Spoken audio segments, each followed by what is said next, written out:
Yo, good morning.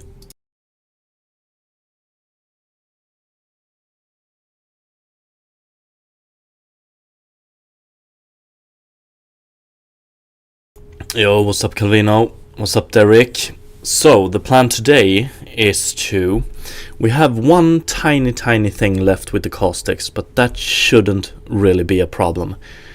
And then we're gonna move on to the surface of the water, and we're gonna start with some screen space reflection. And then we will see where we end up.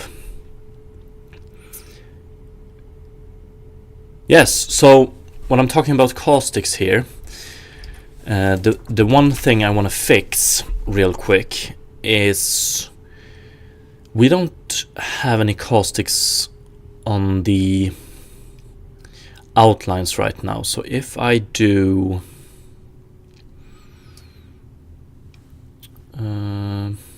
okay, not there, but if we do it here, if we do this,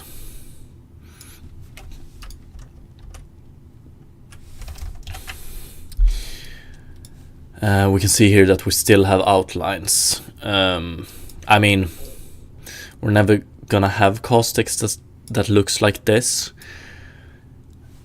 but like if you know where to look, even at lower caustics, you might sometimes see that the outlines themselves don't actually get affected.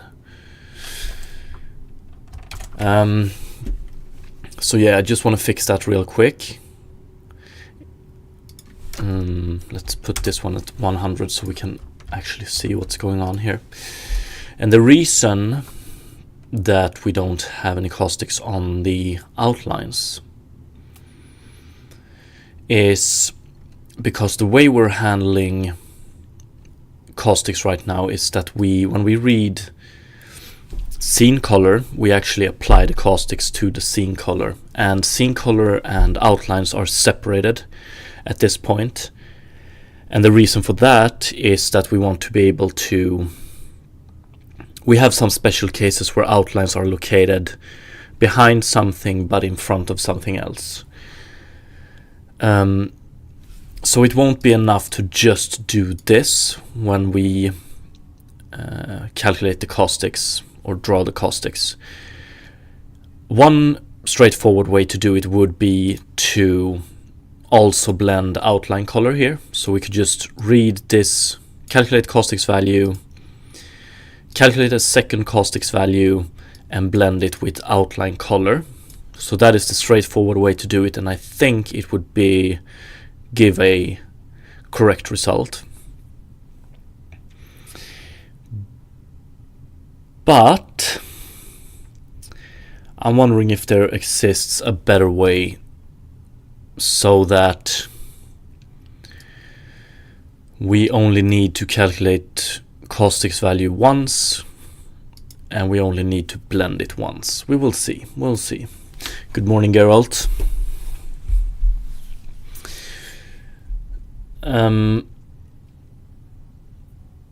So when we calculate a caustics value, we recreate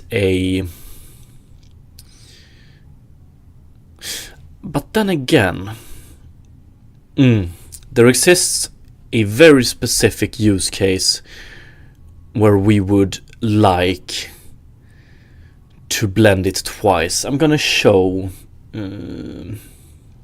this, but then someone has to keep in mind that calculate caustics value, each call to this method includes 3 texture reads.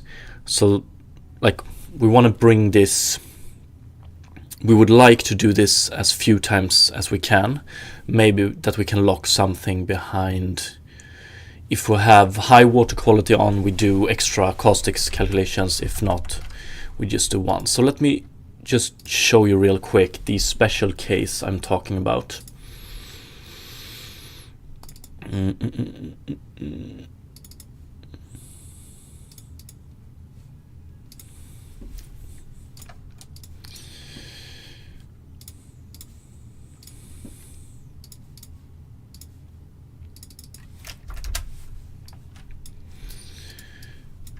So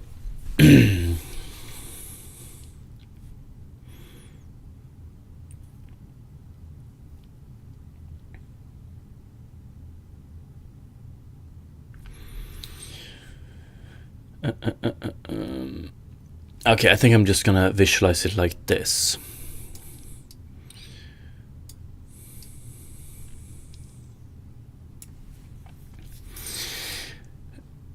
So let's say that we have, first of all, we render the scene, so everything opaque in the scene. So maybe we render some background here, maybe just a wall. Let's do wall. And then we render an opaque person here. This one has outlines. Fuck, how do I want to visualize this? It's...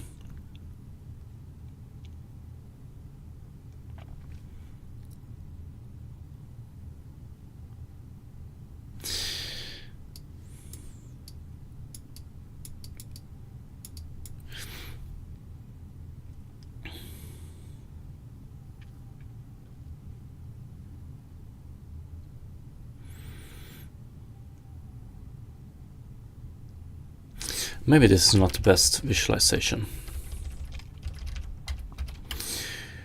But the thing is, if we have a character, I'm not sure this is better, but anyway, and this character has outlines. Half of the outlines end up on the character, so the depth values for those outlines are the same as the character. But some of the outlines end up on the outer edge of the character. So these, initially these had a depth value of whatever is behind the character. But thanks to the outlines texture, we have fixed this issue now. But let's then say that this character is behind water. So when we colorize the outer outline here, what's happening is that, first of all, the alpha of it is not 1. So we might, like when we decide the color of this outline, we want to take what's behind it into account. And what's behind it is the rendered scene with caustics applied to it. Then we want to take the outline color into account. And then we want to recolor it based on the water that is in front of it. So it's so incredibly layered. And what I'm talking about then is we could choose to just calculate one caustics value for it, but that wouldn't be the perfect result, because what we would like to do is we would like to add caustics to what's behind the character, take that into account when we do the outline, and then we render the caustics, additional caustics on the outline. But that's like, this is where even I say that's probably not, we probably don't need to do this. It would probably be sufficient to just render one caustics, and for these outline pixels we take the caustics on the outlines. But then again, we could have an outline pixel here that has an alpha of 0.2, which means that the pixel is mostly made up of what's behind it. And if we have a very bright caustics behind it, it's going to be quite apparent when this pixel does not have it. So when we blend the outline color to the background and we don't have any caustics on the background. I hope this makes some sense. But it's like doing all these effects with outlines in mind is always, one always have to think about the layers, because yeah, there are a lot of them. So the best solution would probably be to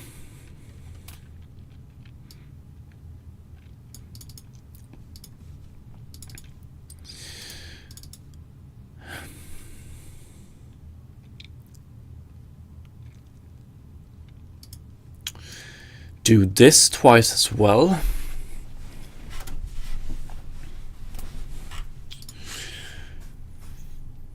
So we have outline depth, we would probably need outline depth NDC.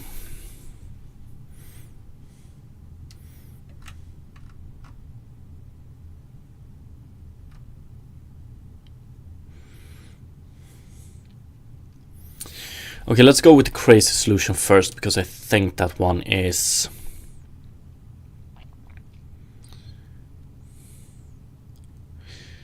doable.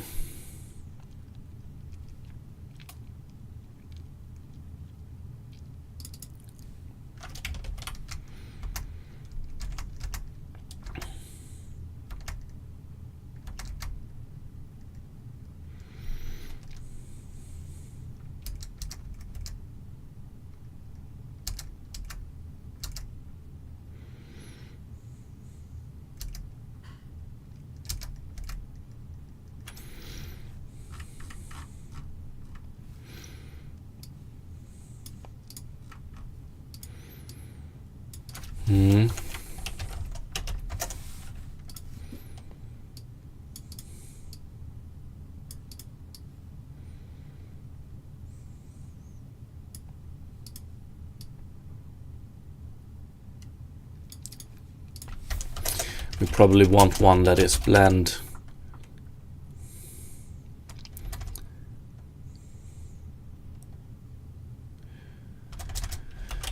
blend source alpha 1 minus source alpha, keep dest alpha.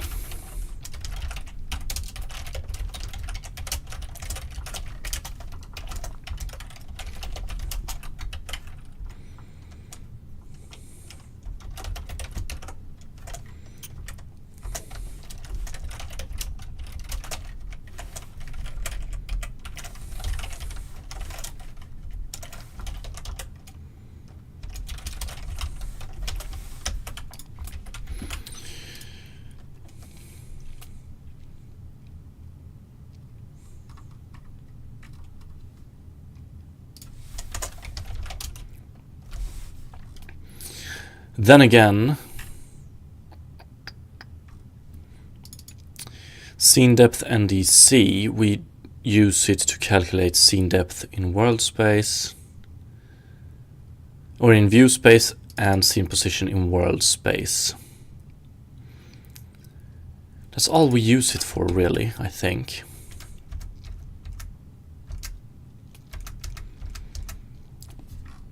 So we probably don't need to store this one.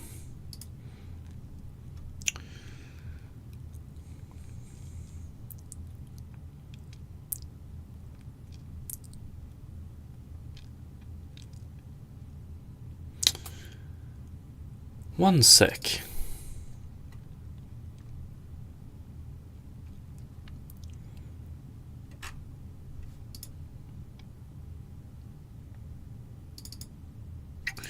Or actually, we already have it. We just need to do this for it as well.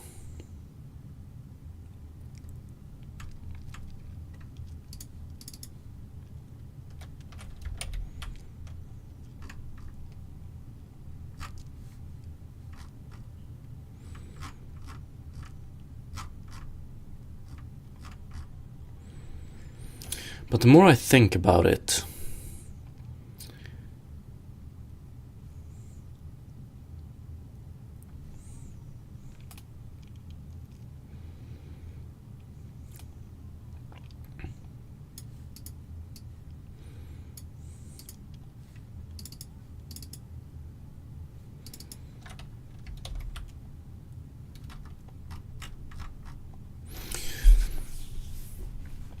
if we only use it here, I probably don't want to store it, honestly.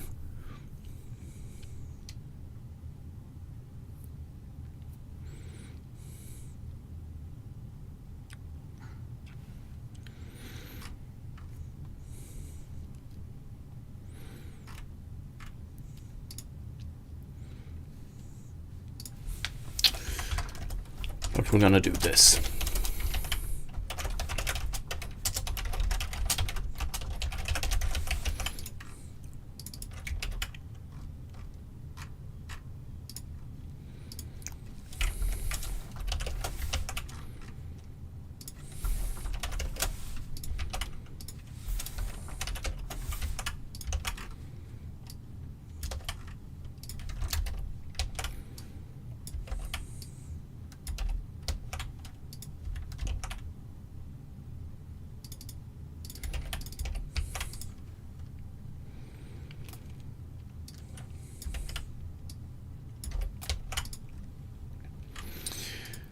So we do it like this.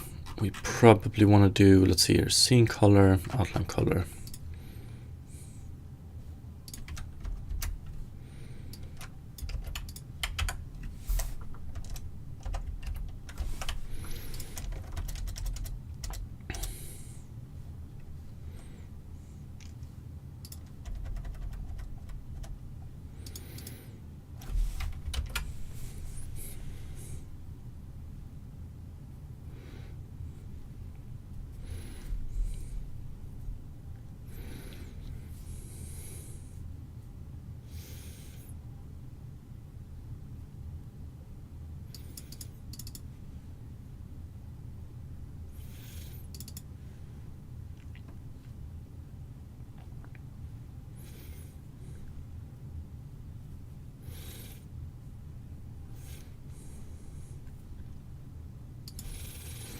I hate that we need to do this as well, I think.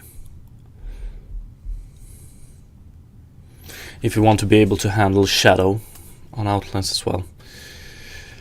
Very important with caustics.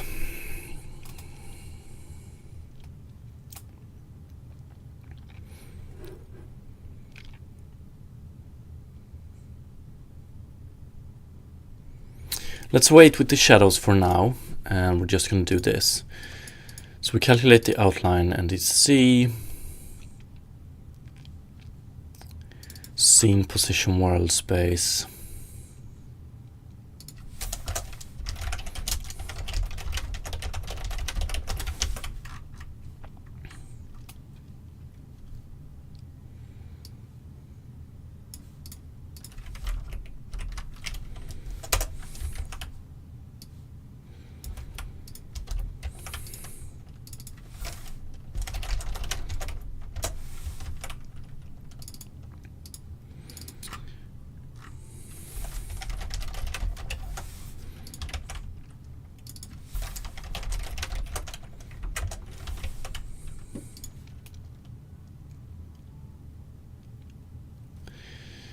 This one I'm a little bit... it's probably okay. And then we do outline color, blend source, keep destination alpha.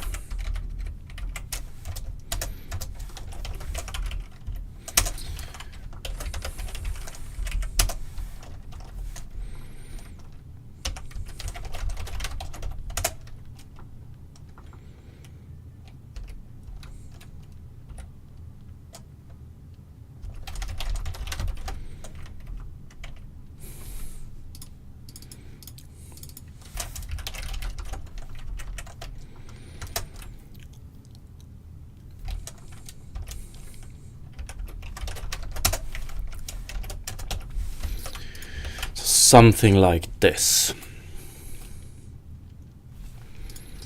Let's see what this yields.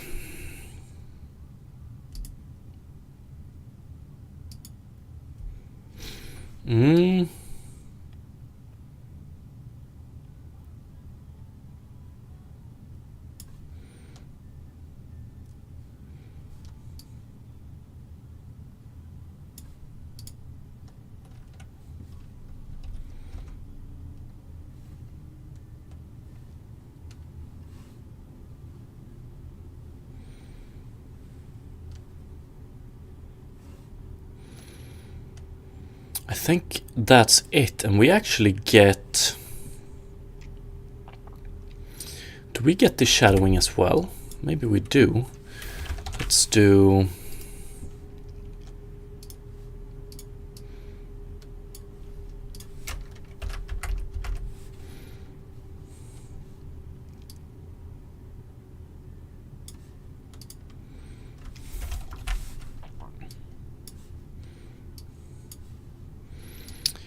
I think we do. Or do we have some outlines that are still caustics affected here?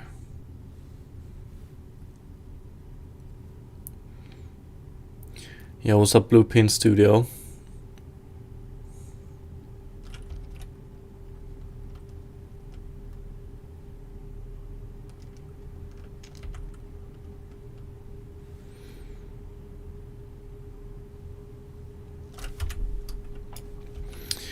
think this is pretty good.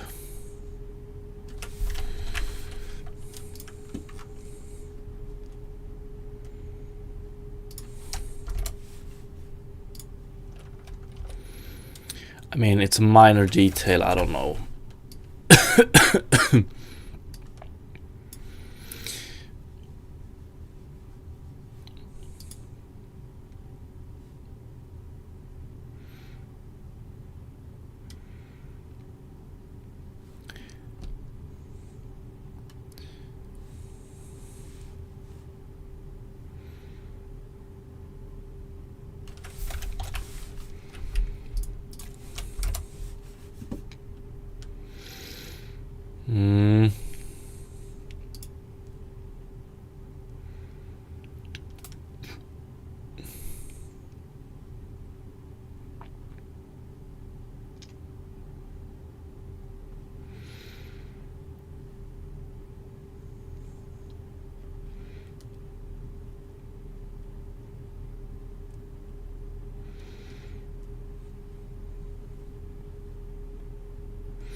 And this is not what we want to see.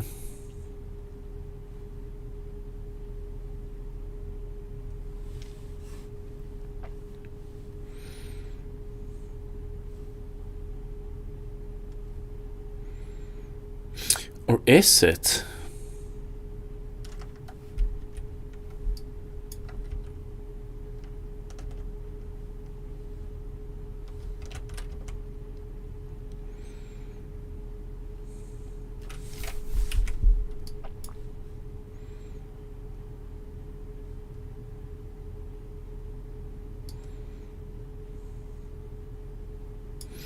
No, I think this is bad.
Yeah, the worst part about this one, I thought we had it actually, is that we're getting it here as well.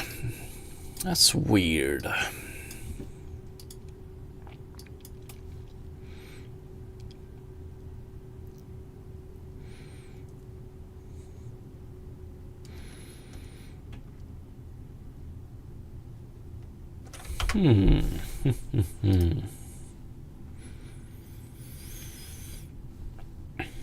Is it because of this one?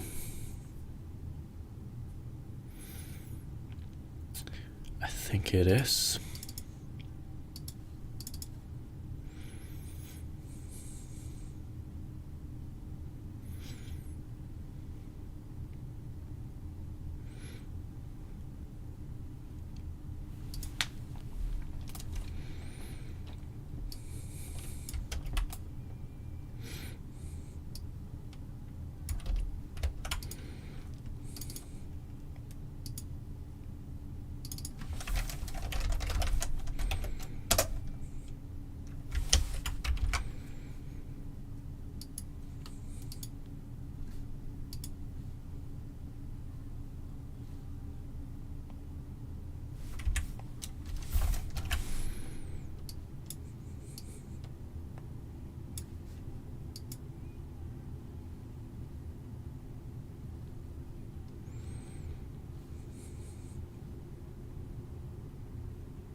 We still get some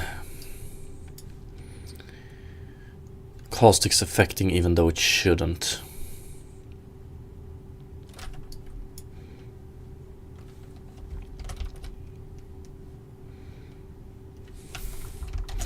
But that could also very much be because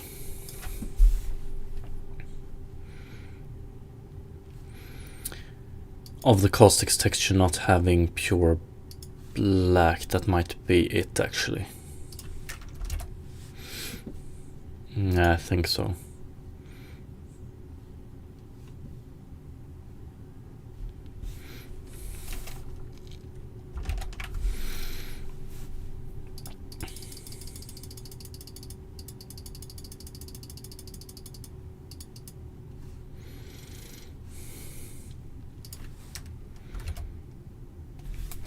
I think we have a shadow here. I think we have the solution.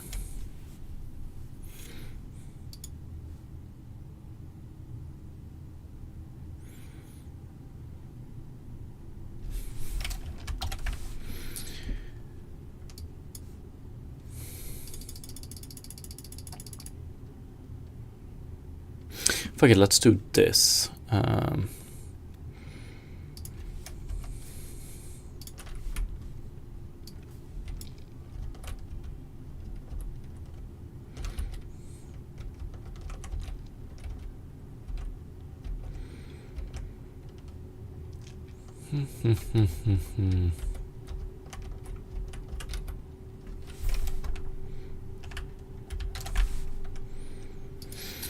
Yeah, I was up to say that we're relying on a texture right now, pre-rendered texture. Wouldn't say it's solved though, but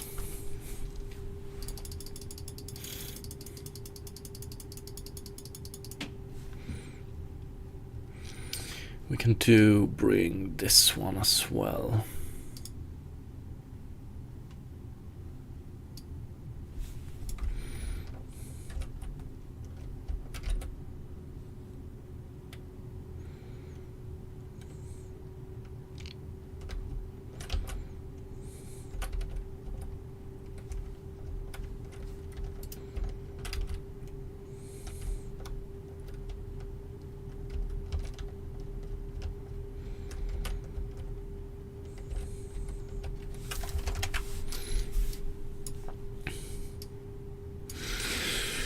I think we've got it.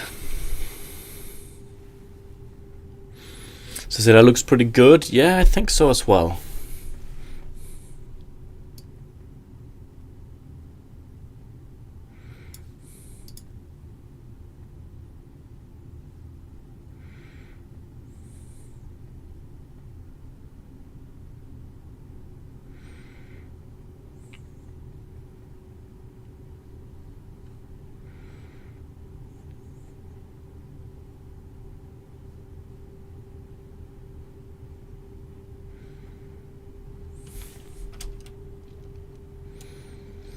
I think we have it on the outlines currently.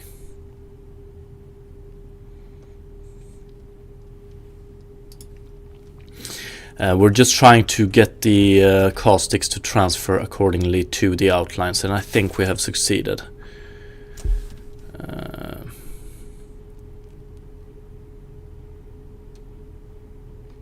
Yeah, I think so.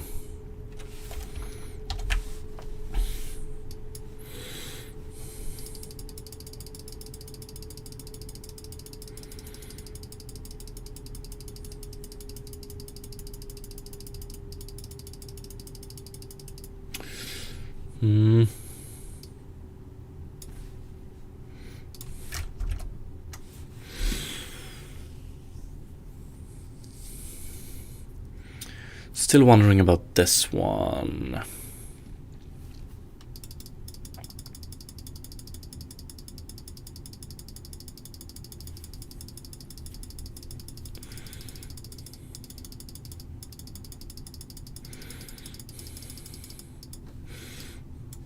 And this.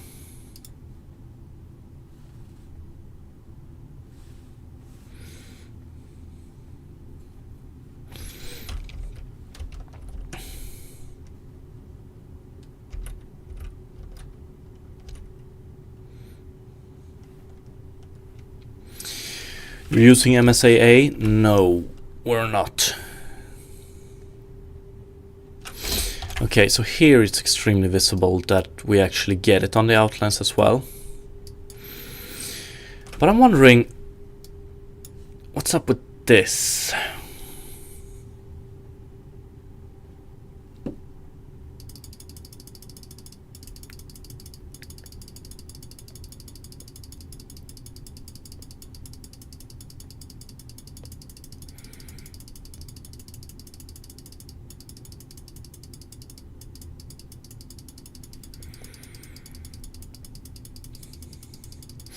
I was wondering if this was a result of MSAA missampling. Oh, okay, I get it.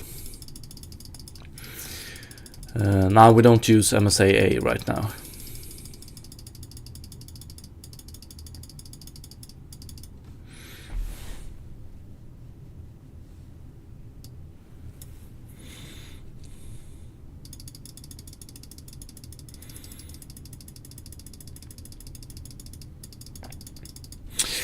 Oh.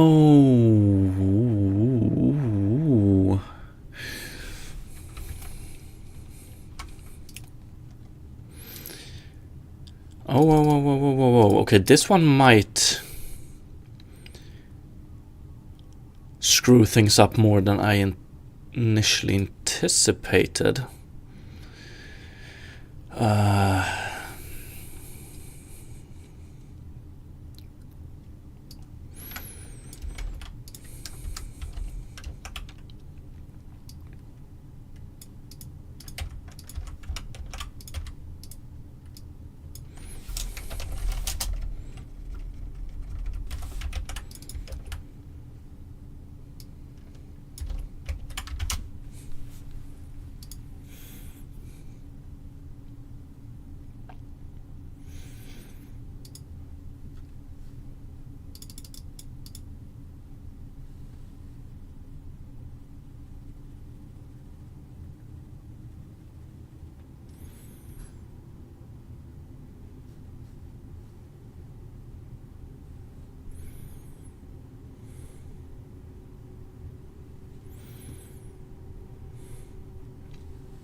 Okay.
This...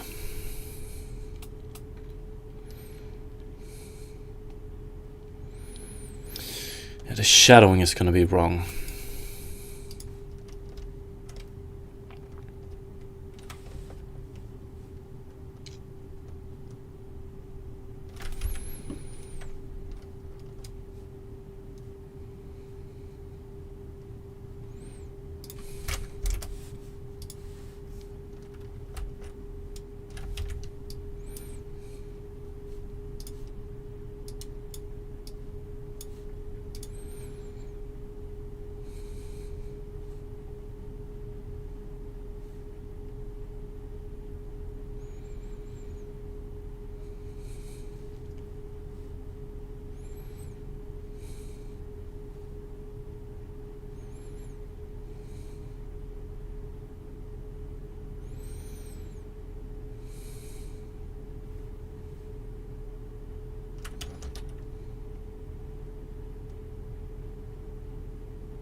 I think it's better.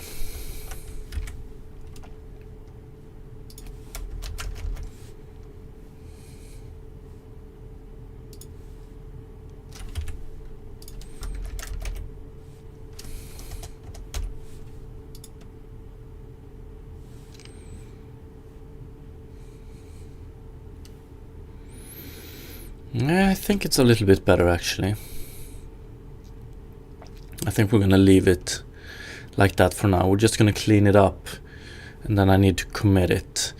Unfortunately, we need to do it for a chromatic aberration as well, but it shouldn't be too much.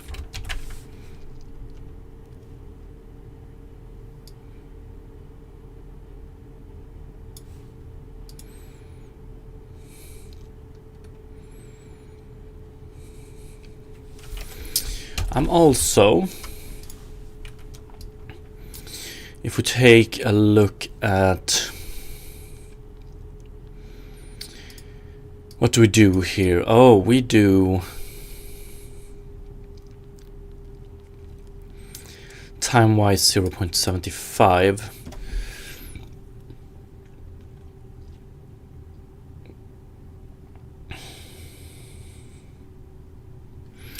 Caustic's time multiplier.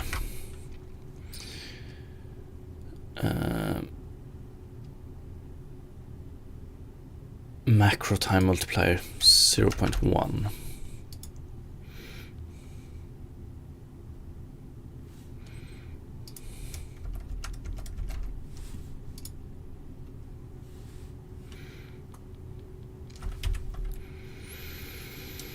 I'm just wondering if you want to tie this one to the water surface. I think you do.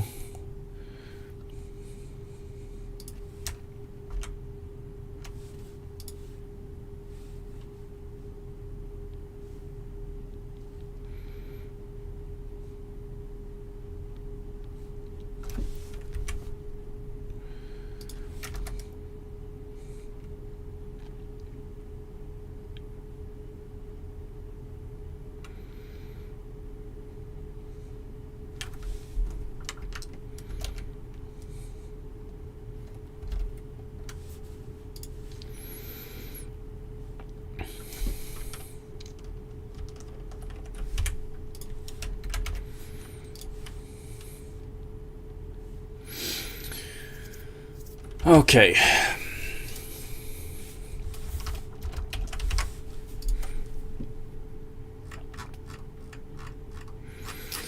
The constructor of the scene information, like this one is a mess still. Scene depth NDC.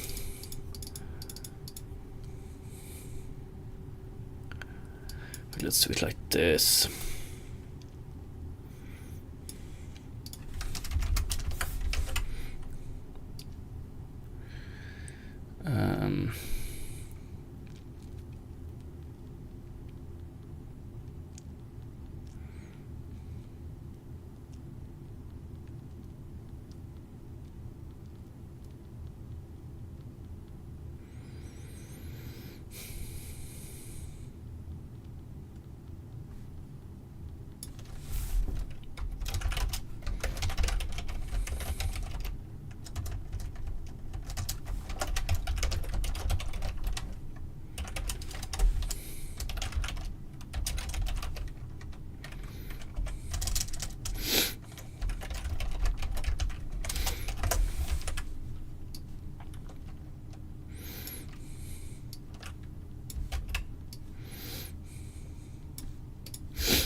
I just want to hide, so these compiler flags, let's just put them in their own, hide them away in their own method, clean it up a bit. So let's see here, and I also wonder if we take scene information here, for instance. Right now we just use main light for caustics here, so I don't know if we want to store it. We can actually do some main light here, shadow chord, scene position world space. Let's just do scene color, and here main light we do get main light s.scene position world space. Could probably hide it in caustics as well, since we send in this one, but let's keep it like this for now. And then we have this one, s.scene depth ndc is equal to unpack depth ndc sample scene depth s.scene uv.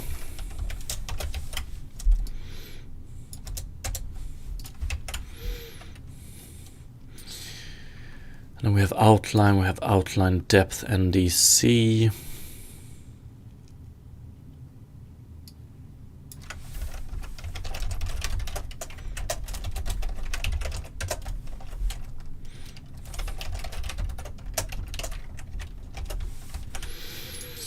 And we have this main light again, so let's remove this.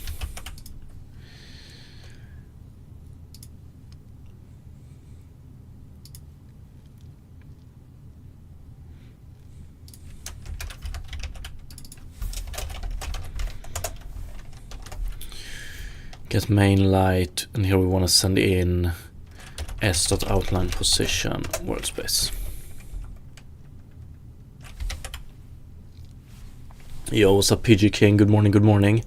It's going pretty good so far today. We'll see. We're soon gonna move over to getting the shading on the surface correct, and I reckon we're gonna have some problems with that, but we'll see. Okay, so now this one is a bit cleaner. Let's see if we can do it with chromatic aberration as well. Let's see if this works first of all.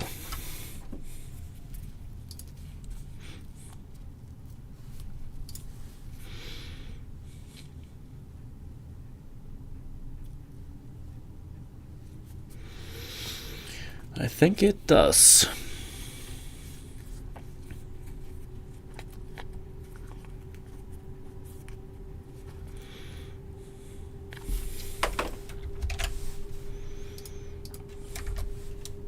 Yeah, it does. Okay, so then we do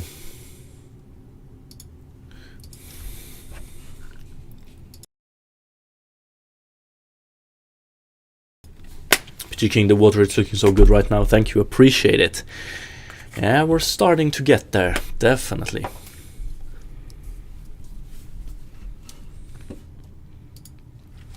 Okay, so if we do chromatic aberration here,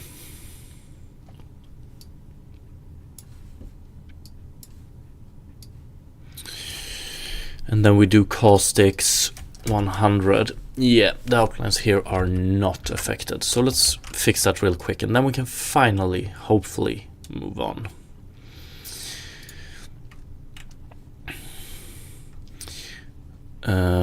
So we're gonna remove main light from here as well. So what do we have?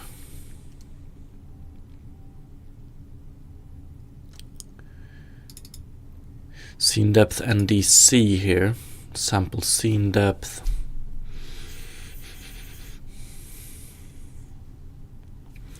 And here we want a unpack. Oh, we have to be a little bit careful here.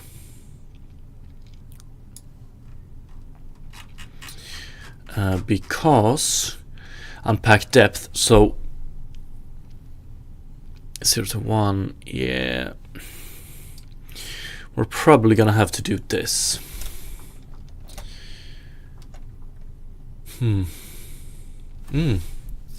Never mind. We're gonna take one of these, put it here. Let's take this one, that's better.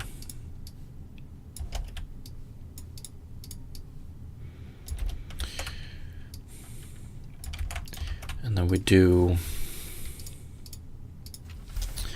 unpack depth NDC.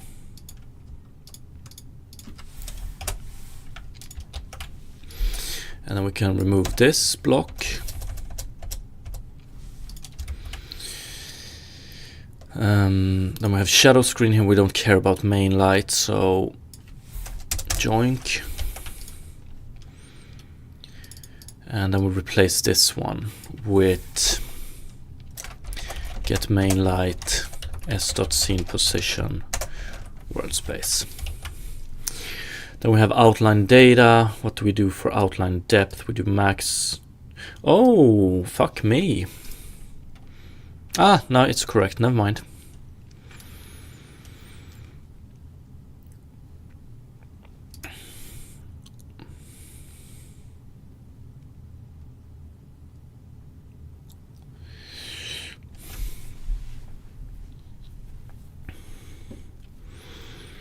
So this one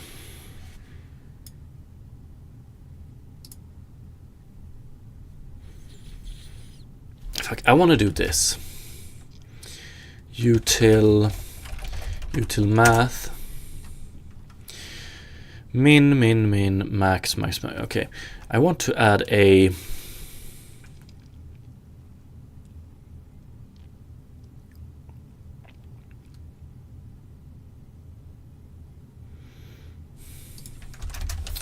can we add a max float f1 float f2 float f3 return max f1 f2 f3 just to minimize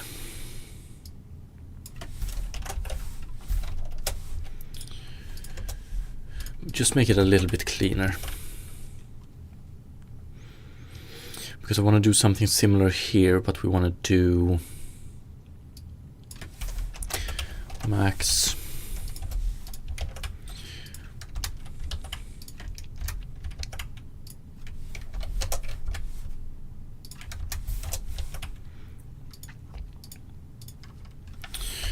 unpack depth NDC.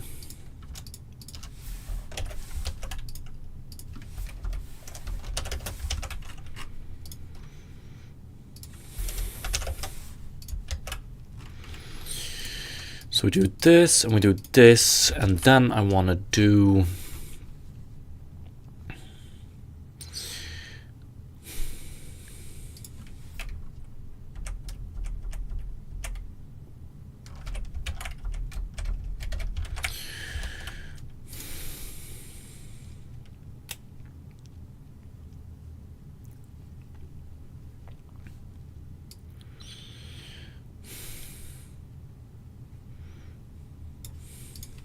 let's keep it here. S.outline color is equal to blend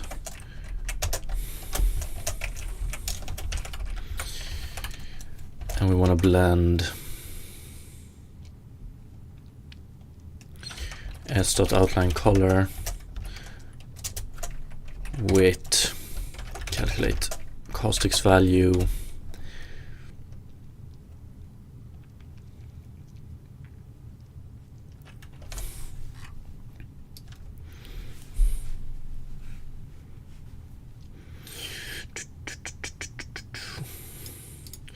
Yeah, we want outline position world space as well.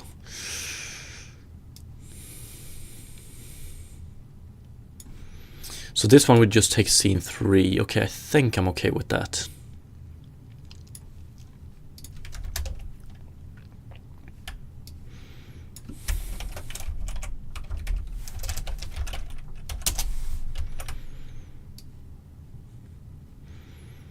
And where do we calculate it? We calculate it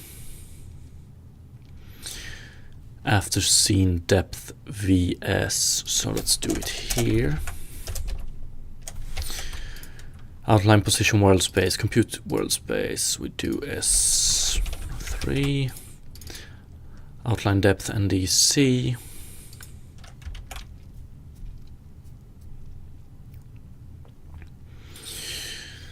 Okay. Outline position world space. And here we do terrain data.g minus s.outline position world space y, and finally get main light for s.outline position world space.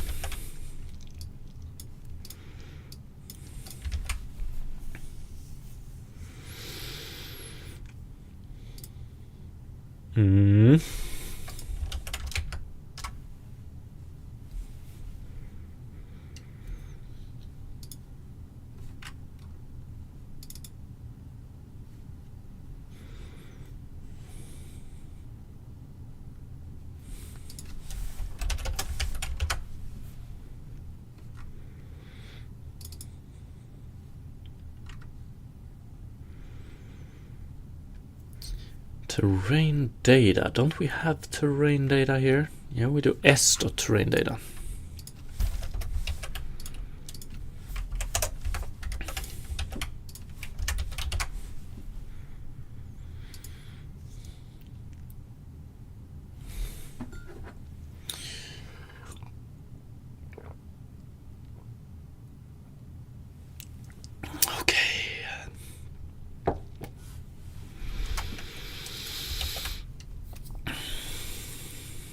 What did I screw up?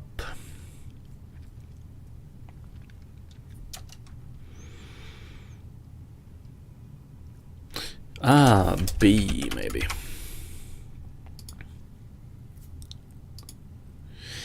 But I don't think... Okay, yeah, there we go.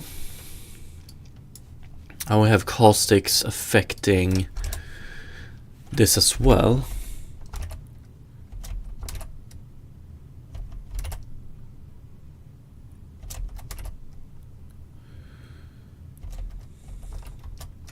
But not where we have shadow. But then again...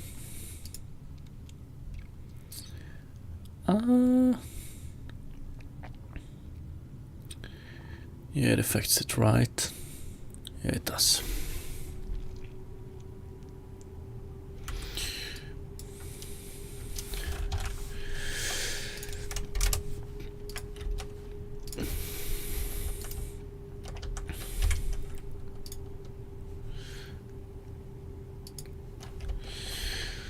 Okay. One last thing. I'm not so sure. Water depth world space. Yeah, let's store this one. Okay, I think I'm just gonna commit this and then we're gonna move to water surface shading. Hopefully it shouldn't mess with what we have going on underneath the water surface too much. We're pretty much going to calculate it separately, and then we're going to merge it.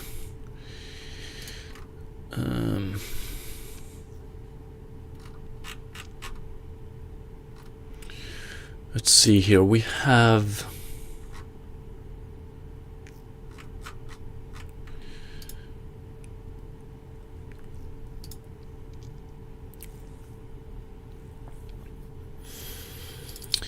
base color, yes. Not really though. Yeah, pretty much. We're just gonna calculate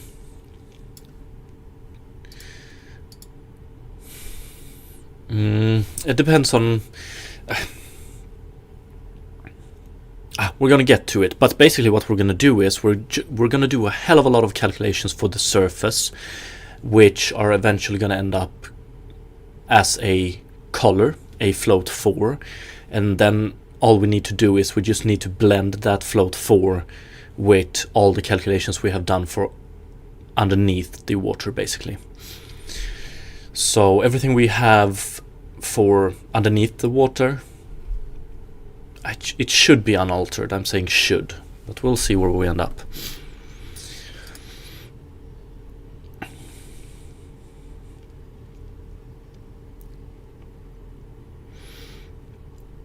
Yeah, it should be pretty straightforward. Should. Let's commit this shit.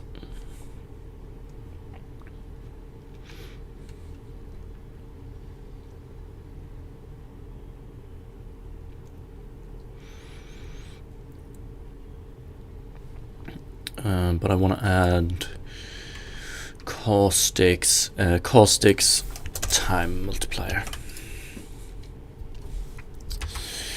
Yeah, that's about it. Do we have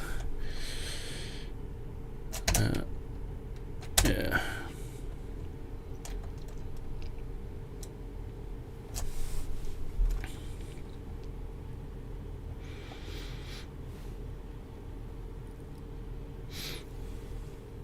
Yo, what's up, Daiki? Are you using URP or SRP for this shader effect? URP. I fucking love URP. The addition of renderer features as opposed to whatever the post-processing effect system was previously has been a godsend.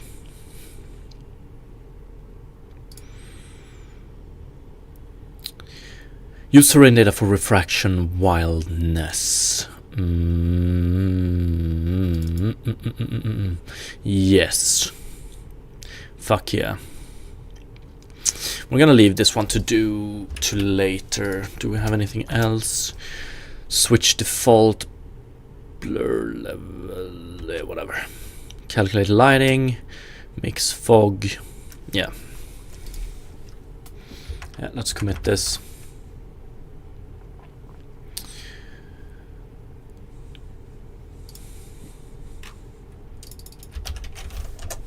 Yo, what's up, Diligence?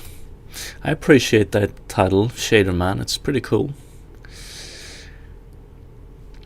Water shaders. 35. Okay, so 1 sec.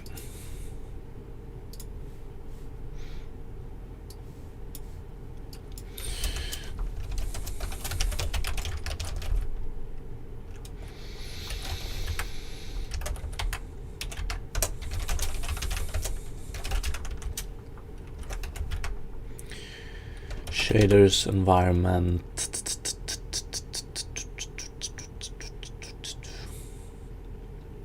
environment shaders, terrain, procedural, water, right? And then we have the material as well.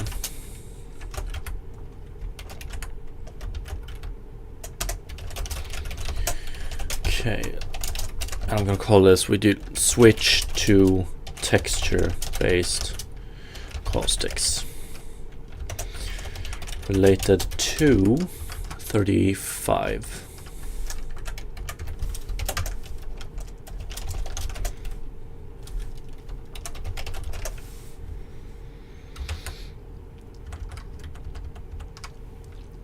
Okay, beautiful.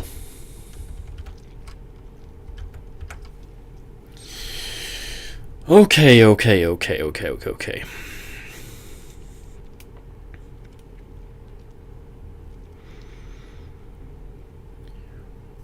Oh, I want to do one thing more, which I hope is gonna give me some dopamine. Okay, there we go. So, I think when it comes to the surface here, we're gonna start with screen space reflections. And yeah, we're gonna do some Google searches for this, but basically we want to rely on reflect, I think.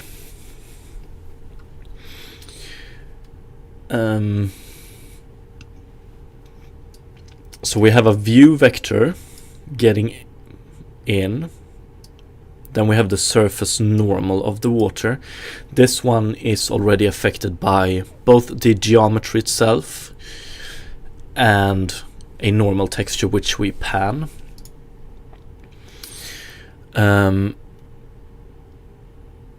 Yeah, so this gives us, yeah, they don't have any graphical images here, but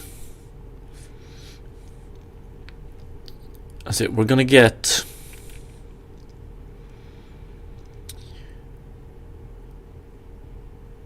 what the fuck?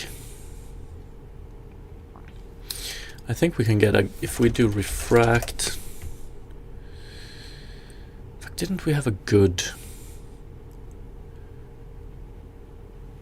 comparison?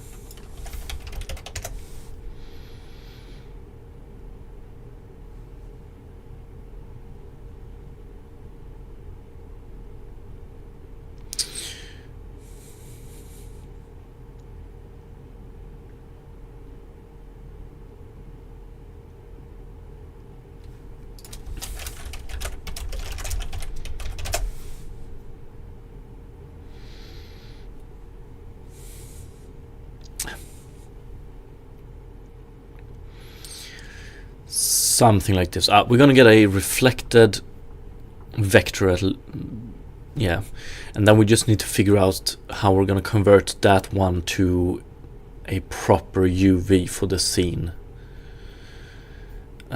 texture, pretty much. And let's see here, HLSL Unity reflect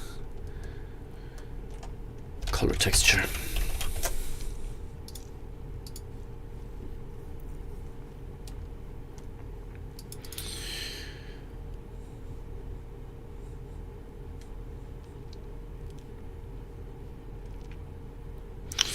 We don't want to rely on cubes just yet. We're probably going to do some probe solution in the future.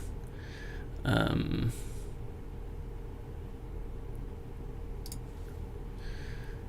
talking about this one. We probably can do refraction with probes as well. But yeah. So let's see, HLSL Unity screen space reflection. Hey, yeah.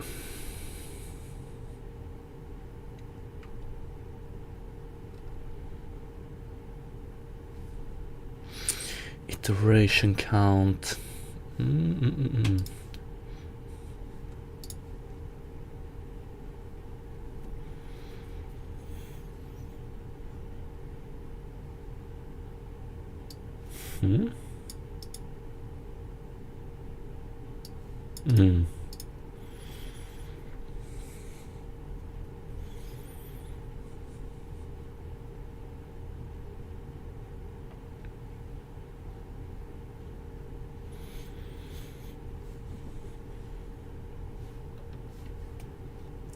Page not found.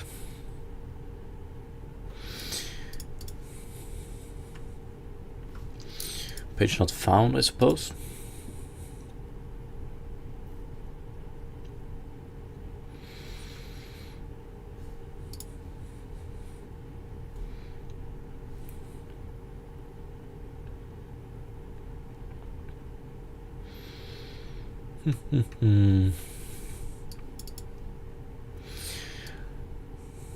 Yeah, converting not view position but the reflection vector, I guess.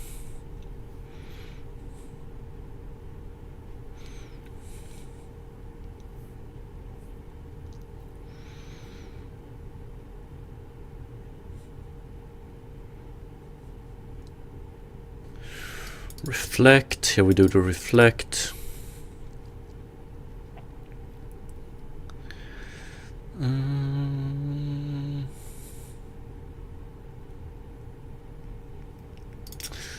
Do we want to work with view position here? And Daiki, thank you so much for the follow. Appreciate it.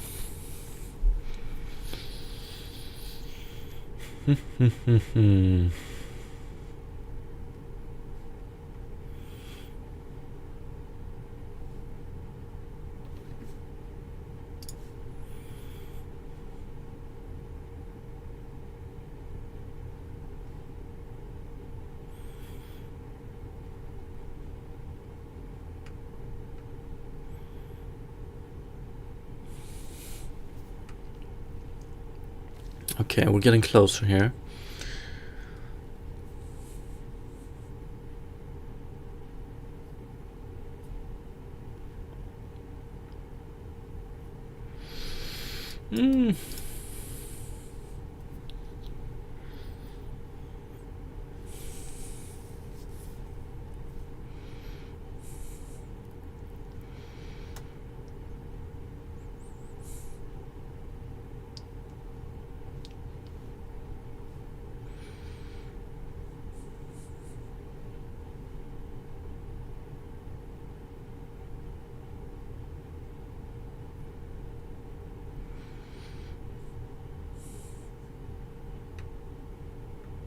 Okay, this is a pretty good thread, I think. I think we can get a lot of stuff from this one. Beautiful.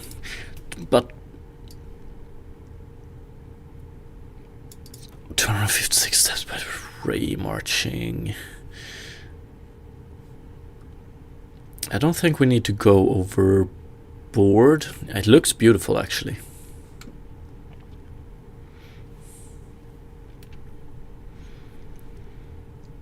Yeah.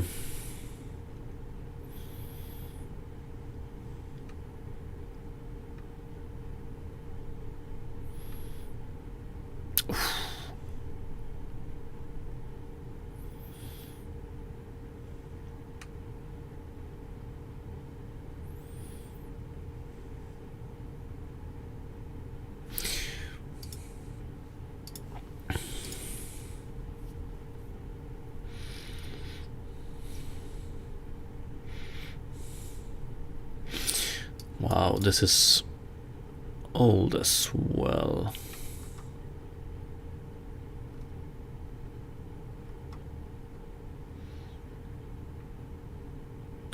Damn, that's pretty sick, actually. But then again, I don't know. Are we still talking screen space reflection here? Yeah. Yeah.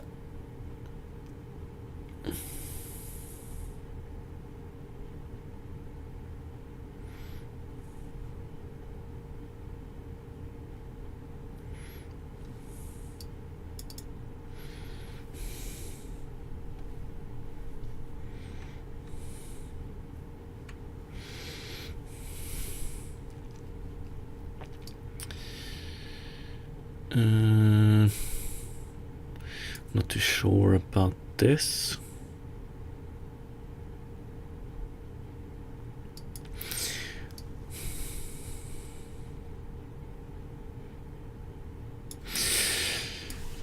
I'm very much interested in what happens after this step. Then we do ray trace.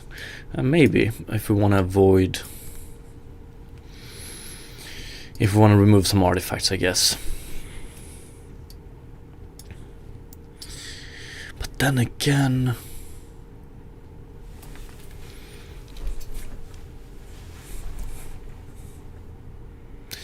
So what does... Okay, this one doesn't really work, but still, I want to see what's going on here.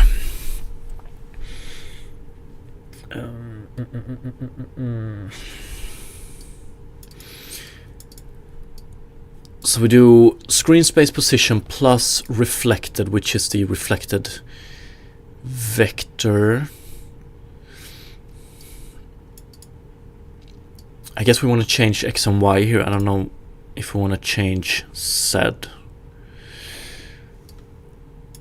that much, but okay, reflected So we step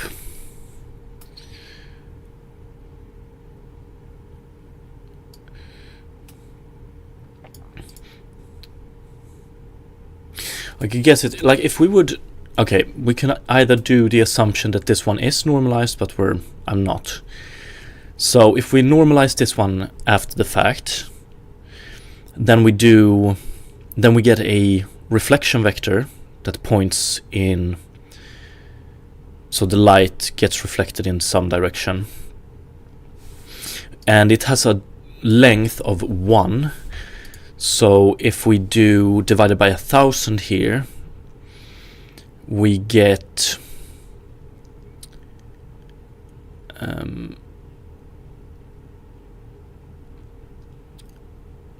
0.01, right, in length, or 0.001, or whatever. But and then we have screen space position. Let's assume screen space position. I don't know in this case if this is normalized, so we have 0 to 1 in X and 0 and 1 in Y, or if it's pixel values, but I would assume I would like to work with normalized, so 0 to 1.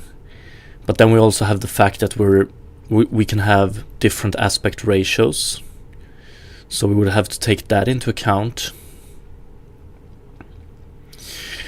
Okay, but basically they move over the screen texture or color texture, and then read from camera depth normal texture to get new depth at that position. So we get new depth if new depth here is less than, or if the fuck.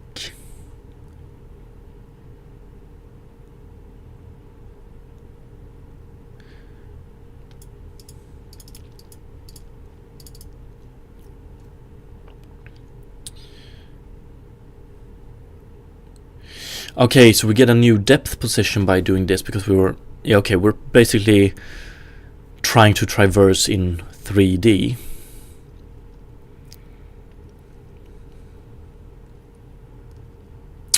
Don't know how much sense this make.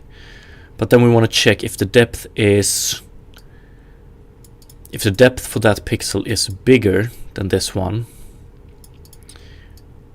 Then we change this one and continue walking.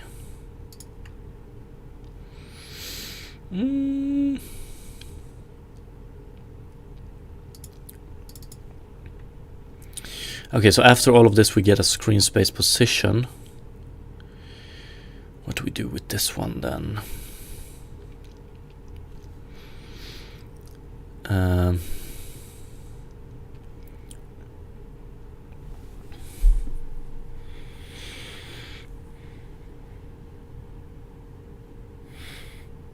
Okay, we use it to read from the color texture, I guess it is. And then we do reflection color textures.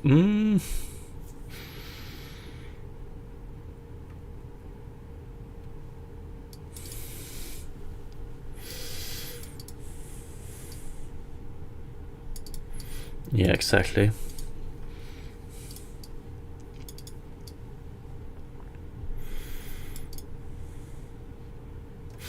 I guess the key would be this one.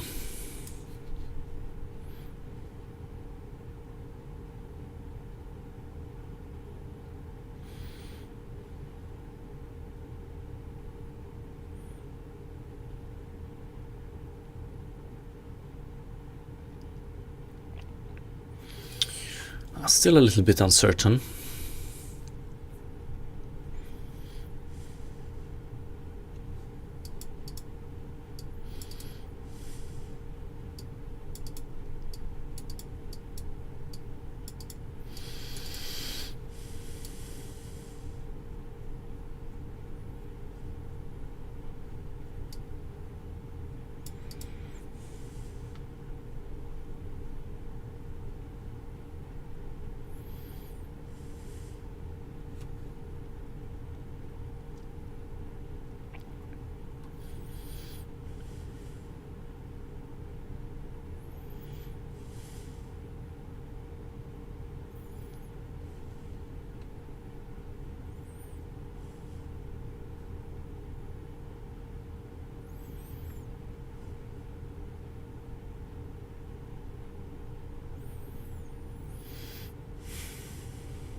through.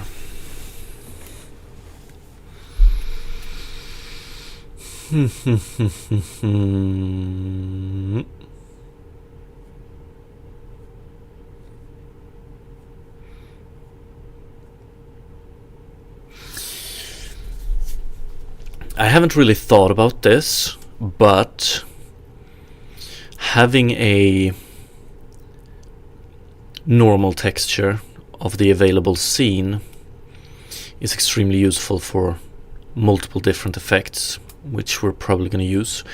Right now, the only normal texture we have available is the one used to calculate the outlines. So we basically only have... Let's pause here. Frame debug.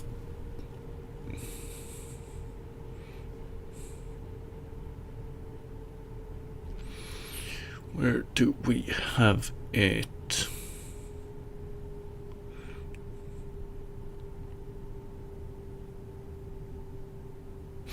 Outlines render feature.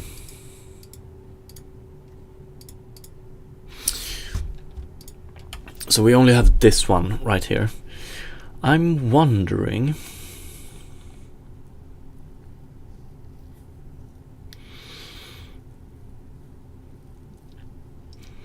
We probably want to... Like, I mean, we, like in the alpha channel, we pretty much have the mask of what should be outlined and what should not be outlined.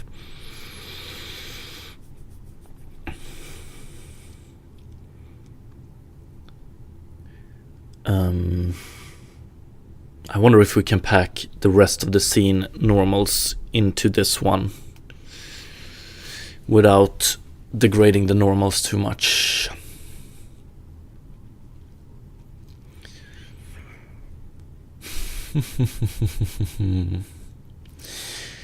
Yeah, because we're gonna need a normal texture. We could also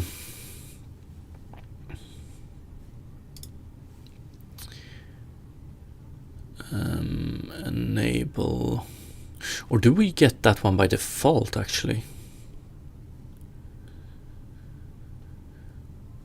Depth texture opaque. I thought we had to enable it.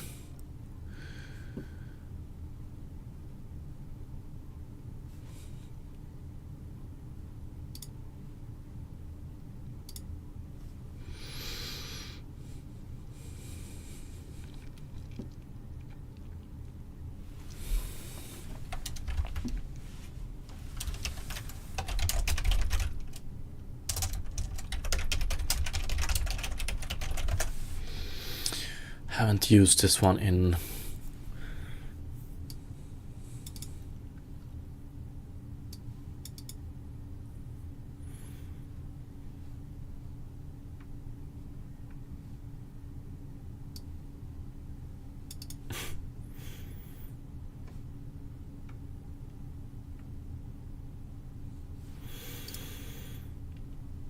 Okay, let's see that we...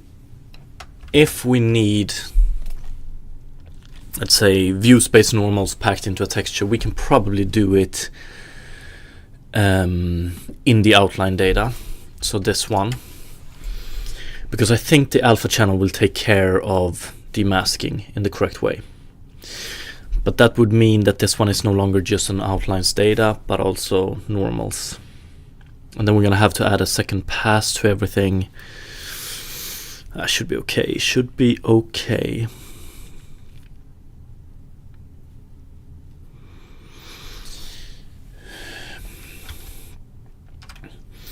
But I guess I don't really know. I guess we would need it. Sorry about that. If we go with a overcomplicated screen space, like depending on how good result we want, basically.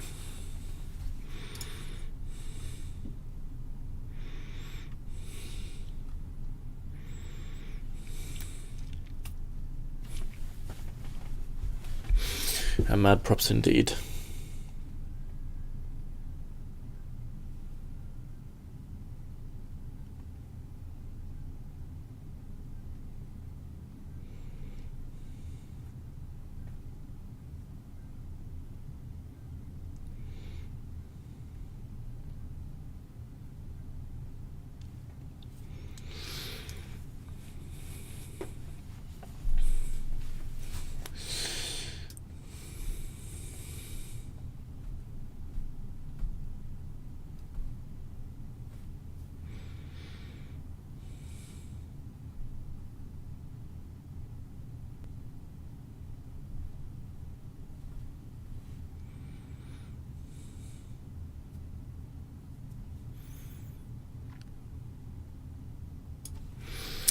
We don't really want to do it as a screen space effect.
What it all comes down to is, for instance, if we hit the surface here, we read this pixel, or we're rendering this pixel for the water, we reflect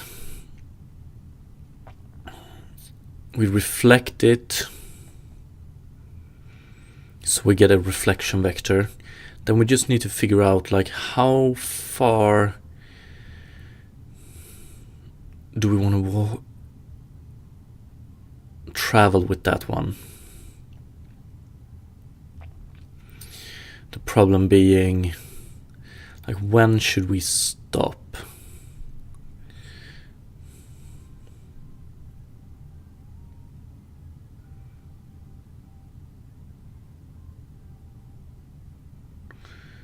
But then again,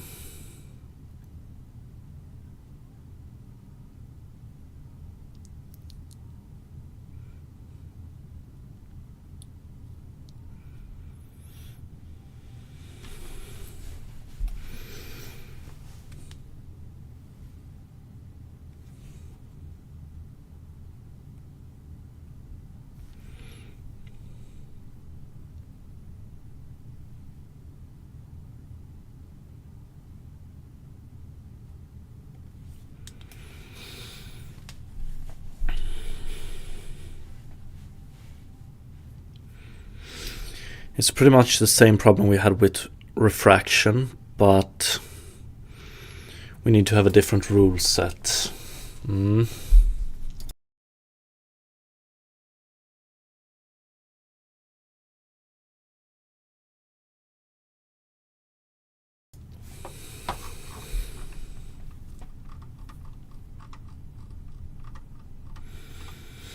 in this case,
okay.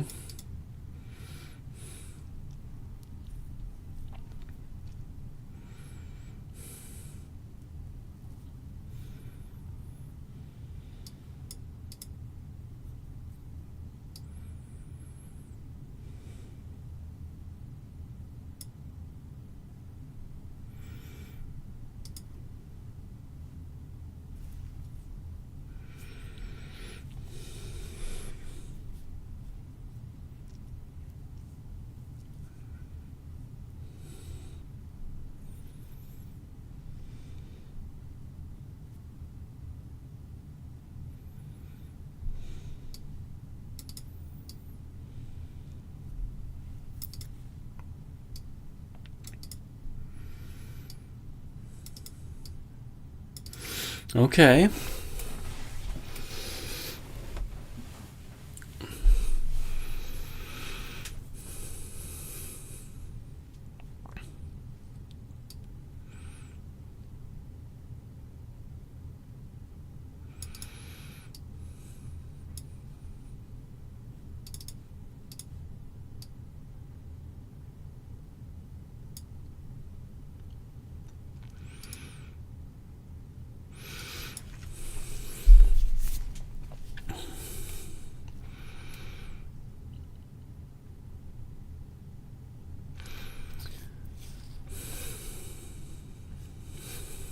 Okay, so we sample scene depth, and when scene depth, so at the pixel we're rendering, when the depth is bigger than ray depth, but I don't know about that.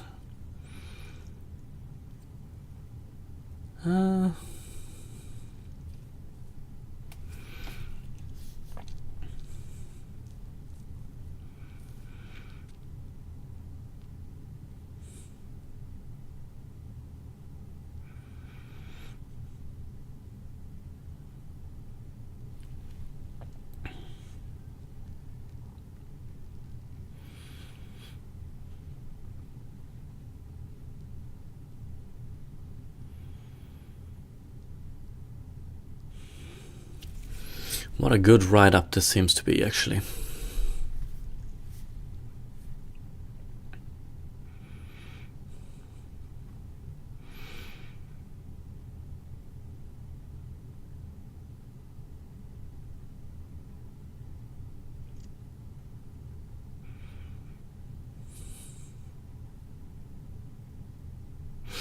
But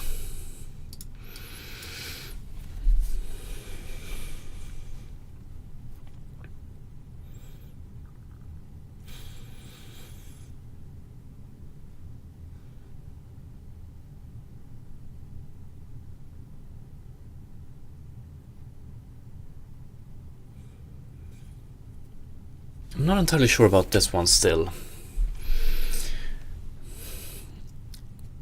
So when ray depth is closer to the camera, or when the ray position is closer to the camera than the sample depth, then we intersect with the scene. Okay.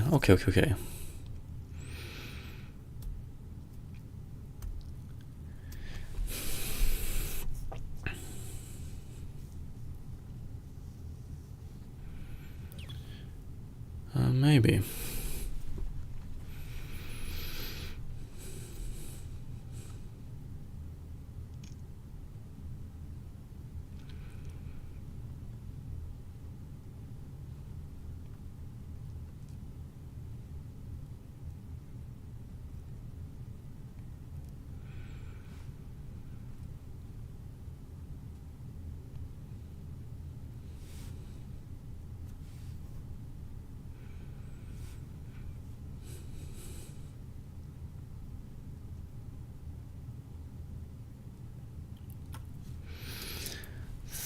Two steps.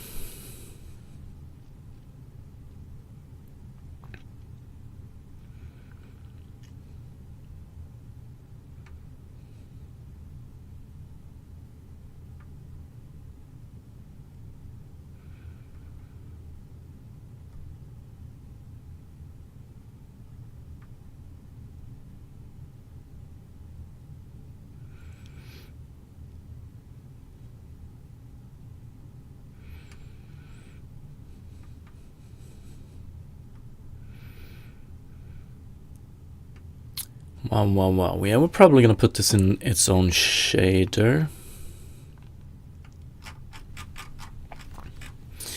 Pretty good write-up. Let's see.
Ooh, let's see.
I'm just thinking if we want to do this properly with outlines as well, we're going to require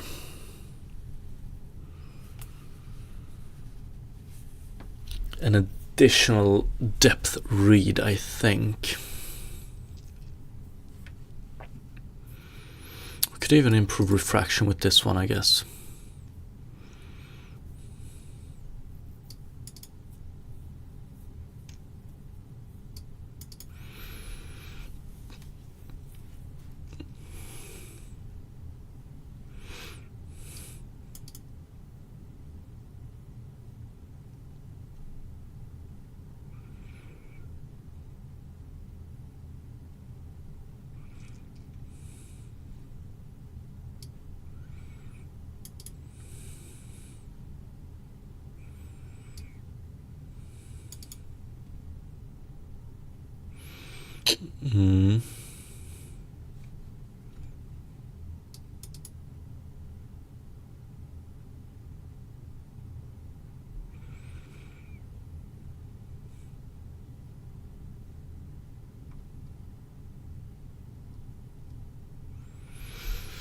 Okay, let's see.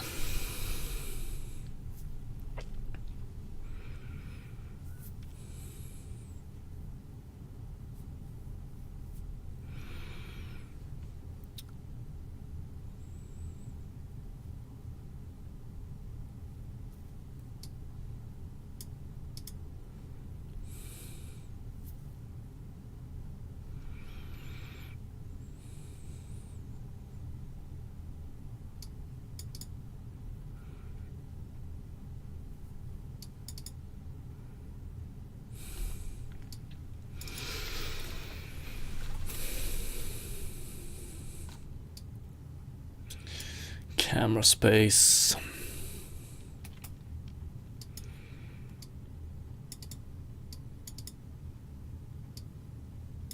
Okay.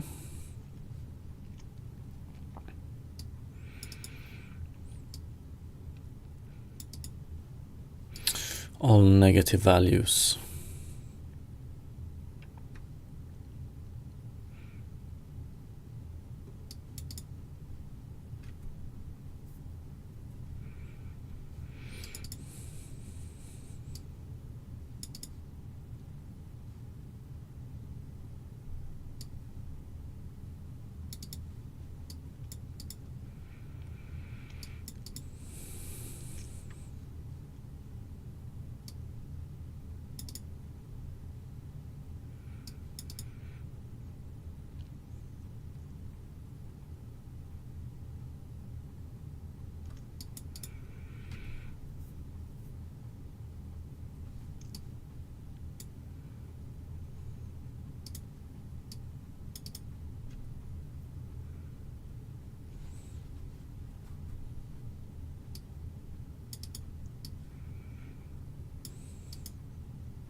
wonder, do we... Forward renderer create scene texture after rendering skybox. Okay, good.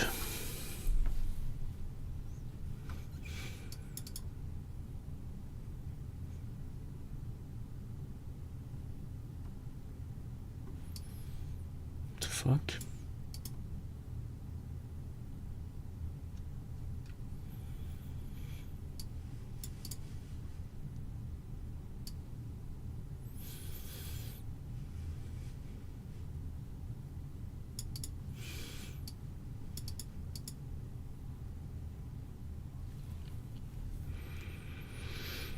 Okay.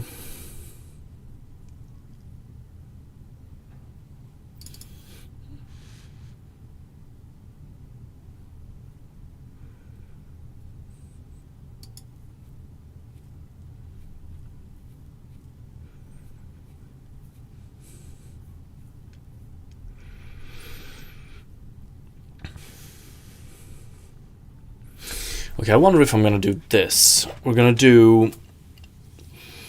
create a custom shader that just does screen space reflection. We can experiment with that one, and when we get that to work, we can implement it in a includable shader file, and then we can include it in our water shader and just send in the parameters we need. But yes.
It should be pretty straightforward, I think.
Yo, what's up, Cooler SK?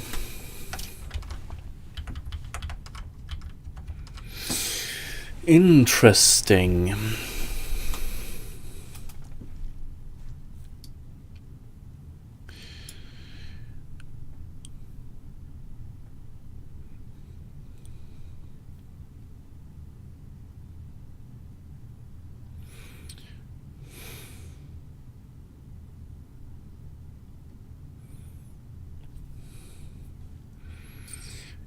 Why this one though?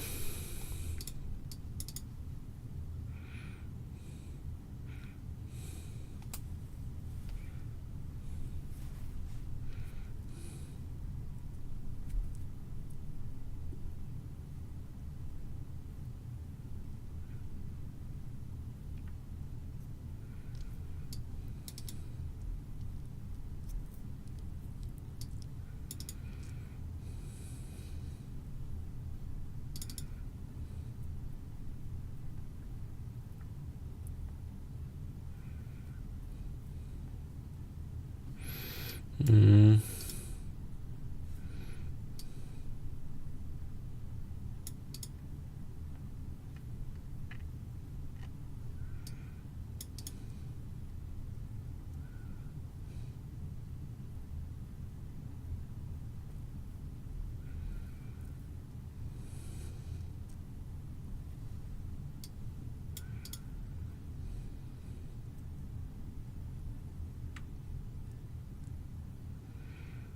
Okay.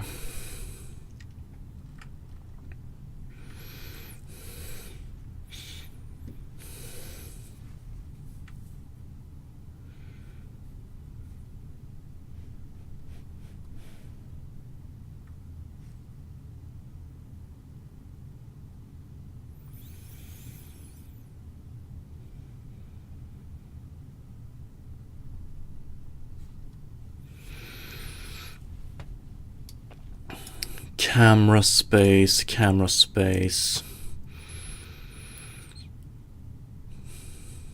We can work in camera space, I think.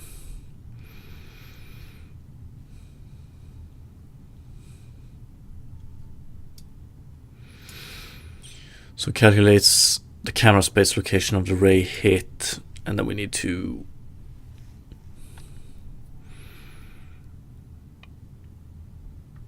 how does it handle going outside the screen space?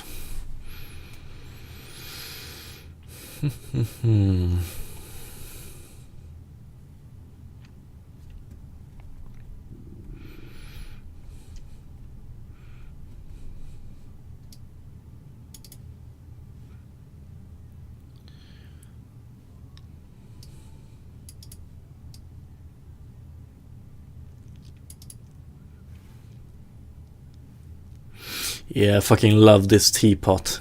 Extremely nostalgic.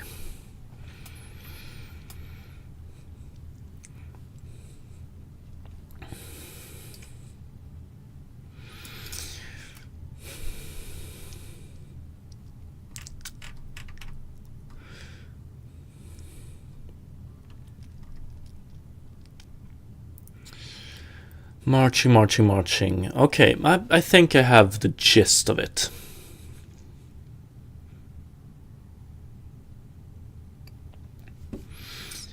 That teapot was in test level Serious Sam. I played a lot of Serious Sam. I don't remember the teapot from it though, but I will take your word for it.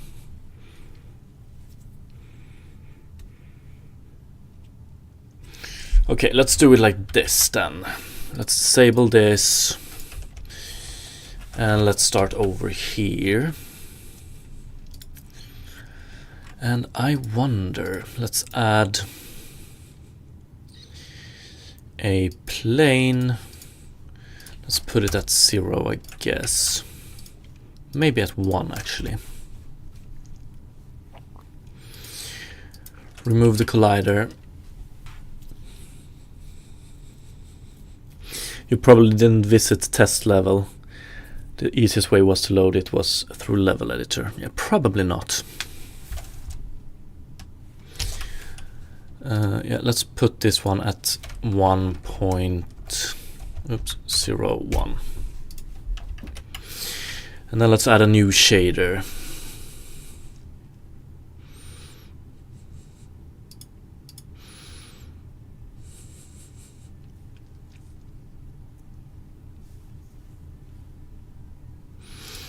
Let's take transparent blur box.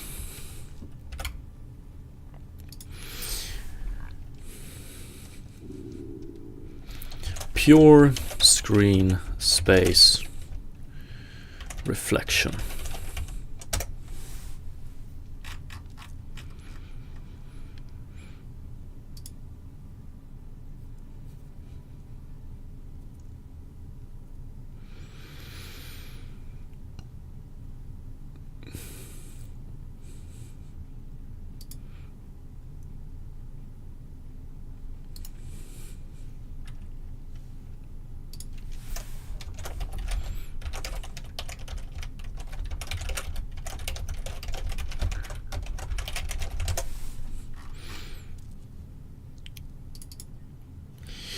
Pure Screen Space.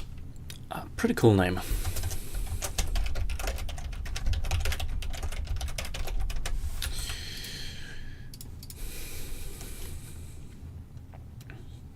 I would love to blur it later on, but for now we're just gonna do this. Universal render pipeline, render type transparent, yes, but it's not really gonna be transparent. We're gonna do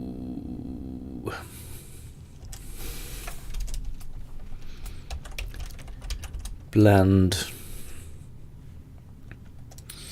What is it? Source 1, or actually 1, 0, I think.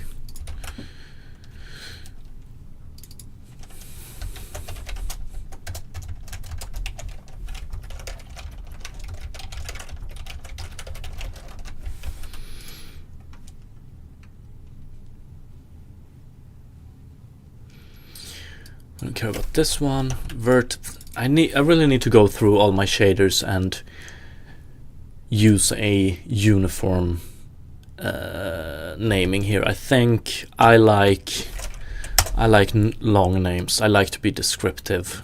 So we're gonna do vertex and fragment, and I love starting with big.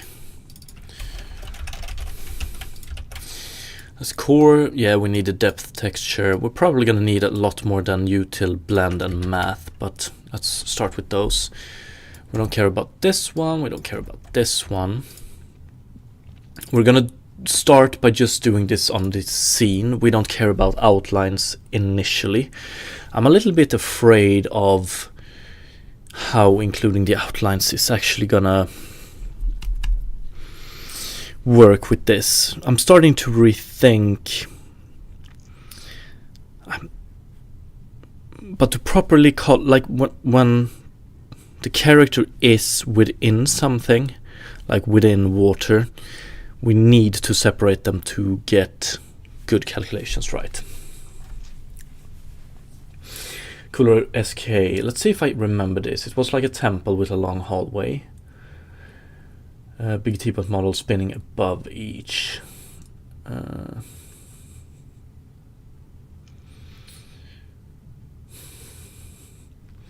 don't know if I'm creating a fake memory now or if I actually remember it.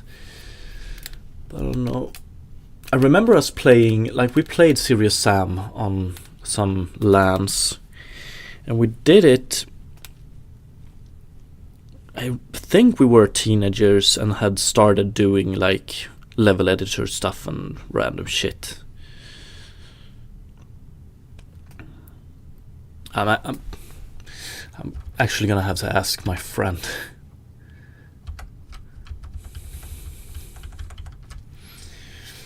But okay, default blur level, kernel says outline color. So we're just gonna go with, let's comment this one out for now. So scene texture.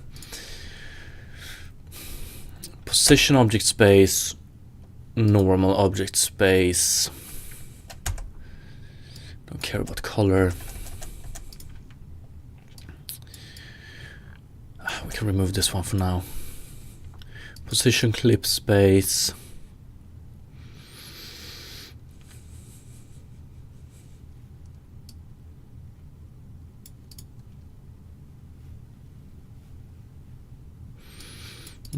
Oh, view direction model space, beautiful.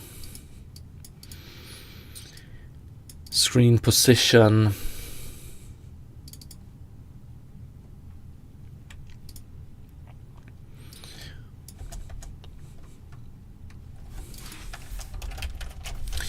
And yeah, I don't like this name, so we're gonna do vertex input.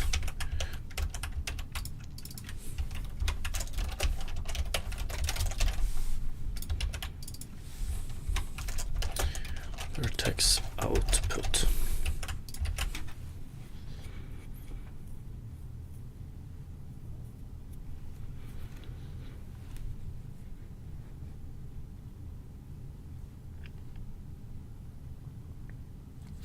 I'm gonna watch it after stream, Cooler SK. Let me just copy it.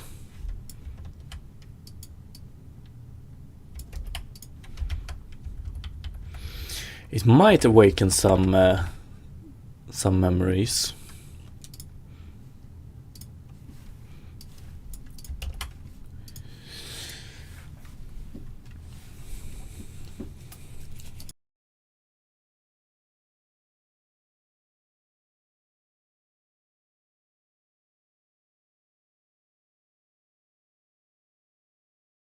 Fuck, I would love to only rely on screen space reflections for this game without having to involve reflection probes, even though the result is so much better. We're working with pretty dynamic stuff, so that would mean, so let's say for instance that we have a set of reflection probes placed on the terrain. Every time we change the terrain or something like that, we're gonna have to recalculate a lot of the probes. We can't pre-bake them. Let's worry about that in the future. What do we have? Position, clip space. I don't think we need position view space, but we're gonna keep it around. Normal world space, view direction, world space. We don't care about color. And then we have screens pos. And then we do UV center here.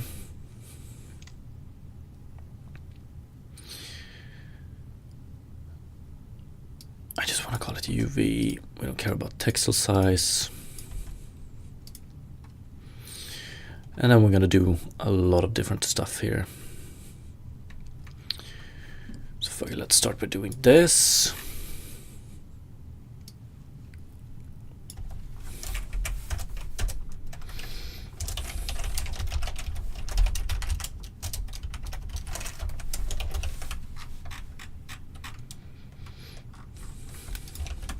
That's a pretty good starting point. Fragment. Oh yeah.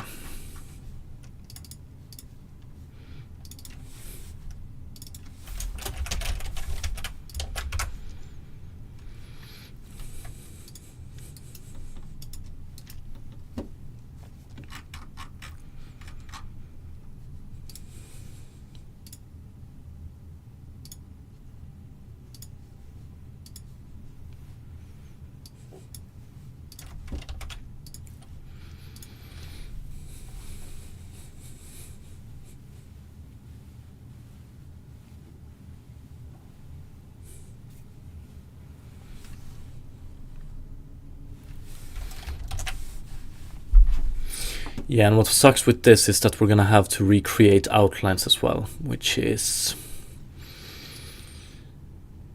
yeah, we will worry about that later on.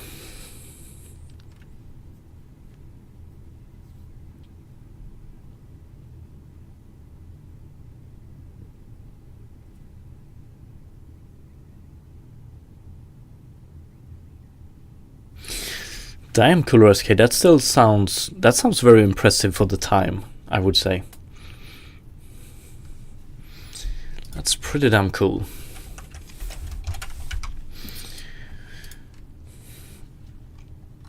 Okay, so what we can do then here is we can do float 4 scene color is equal to sample texture 2D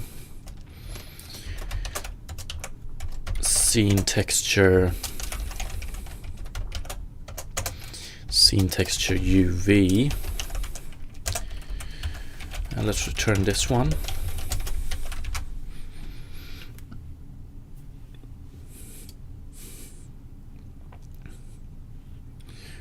Okay, that's good.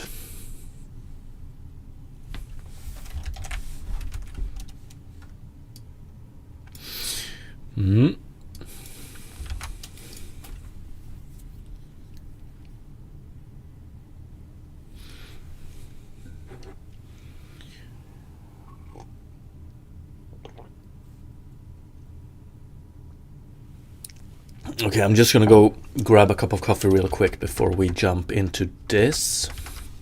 One sec.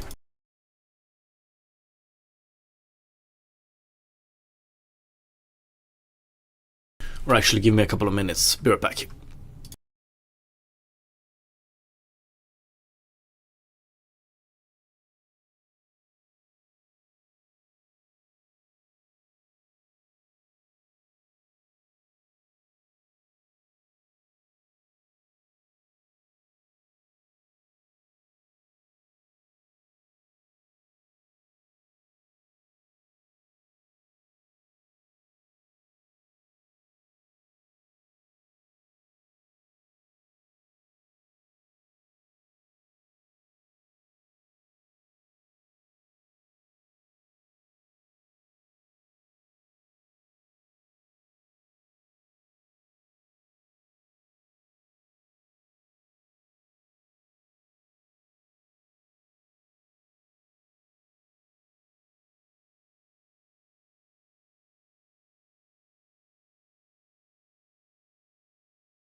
Okay, back. So there's a lot of things we need to keep in mind here. I think we're gonna try and work in similar spaces, but our depth values will be representing different stuff, I think.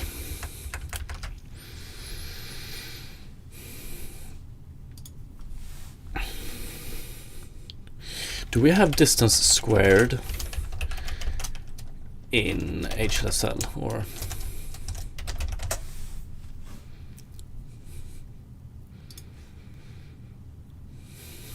We only have.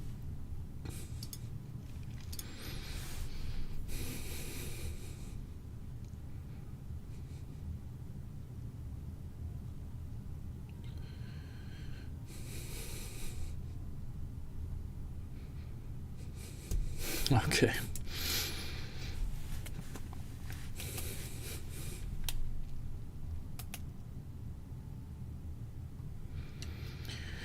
So we have trace screen space ray 1 returns true if ray hits something. Is that everything we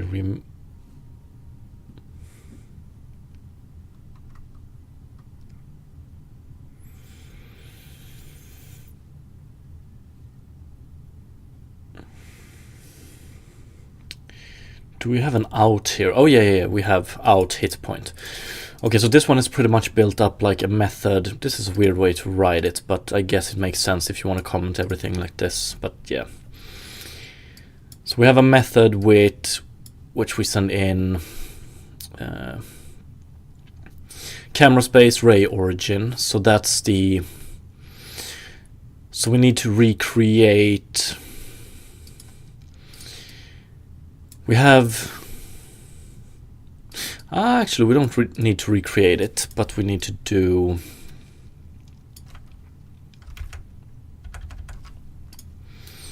So let's start with this one, and that is actually our position in view space, so which we already have, so that's great. And then we have the direction, but unit length. Oh yeah, so we want to normalize it. And this is actually. So I guess we're gonna do this first of all.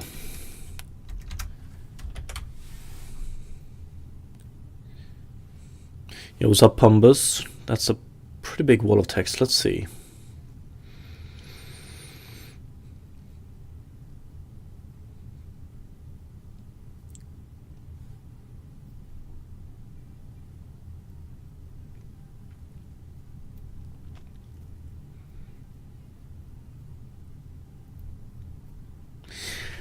Yeah, that sounds like bad managing, I guess.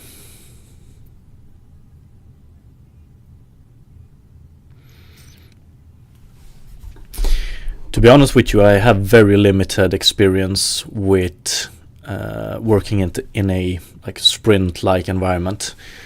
So unfortunately, I don't think I'm the correct or the right person to give you any tips on that. Maybe there's someone in chat that could help you. But I wish you good luck. That does not sound like a good situation at all.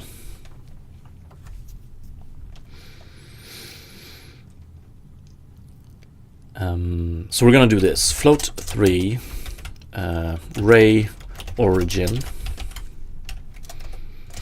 I want to change this one to input as well.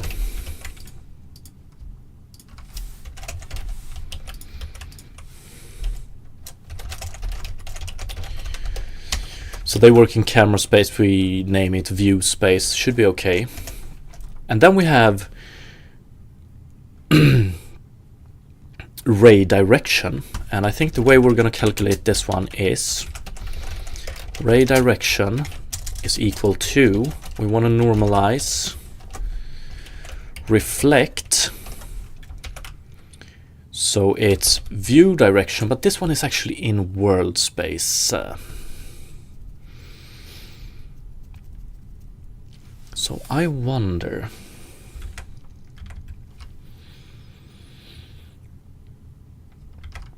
camera space,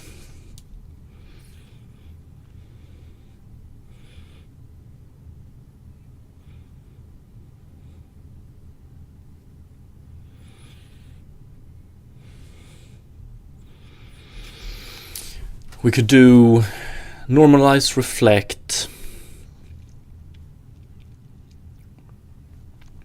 or rather we could do reflect,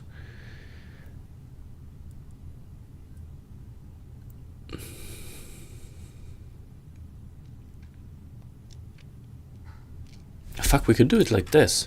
View, direction, world space. We could probably do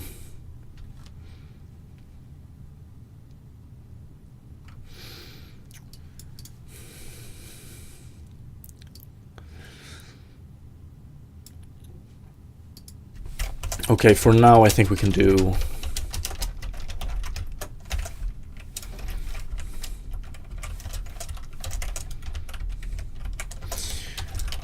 we're just gonna add a lot of this.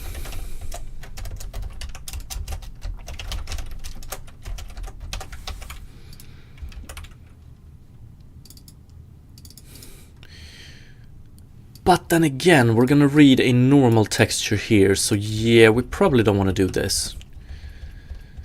Okay, so the best option would probably be to do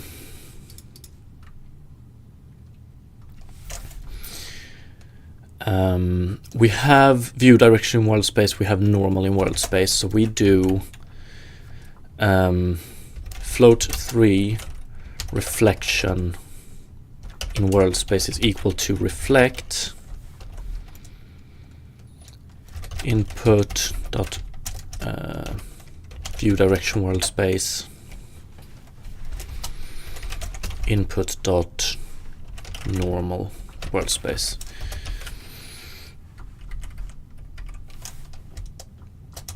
So then we have reflection in world space, and we want to transform it. We could use, I guess we want to do a mul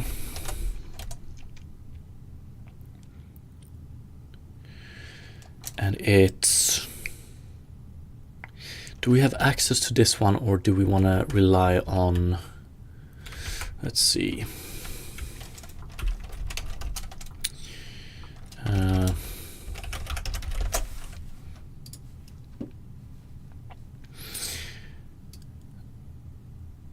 I wonder if we want to rely on this one.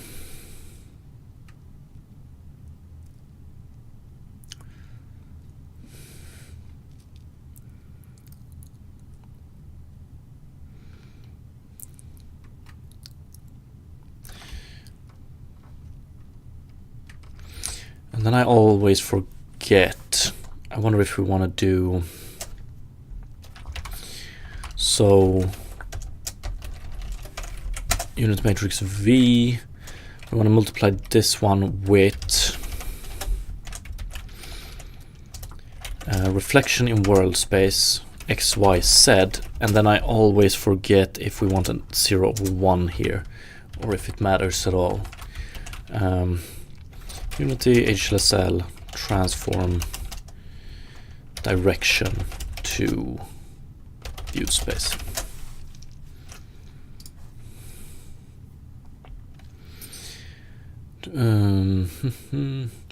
Treat vector as a position, 0 means treat the vector as a direction, but that's okay.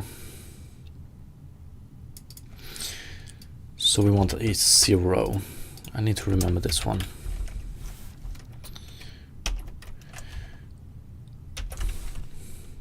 Well, we probably want to add ray origin in view space, ray direction in view space. I want to double check if we have access to this matrix. We should. Yeah, we do. Okay, so that's 2 down.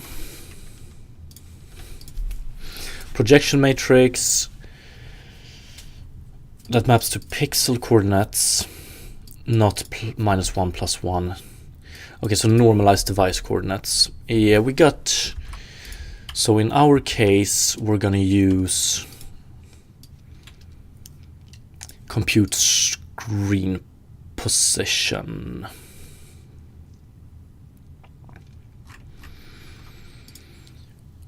I think, or transform world. but that's world. Compute screen position. World to H clip.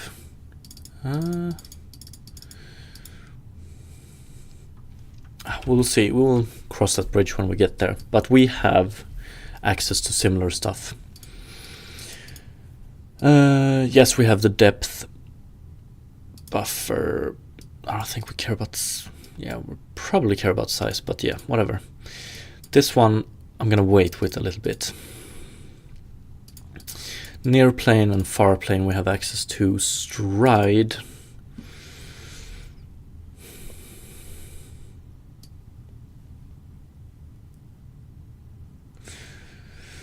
Like this comment tells me that are we working, like are we moving when we're marching with this one? Are we moving per pixels?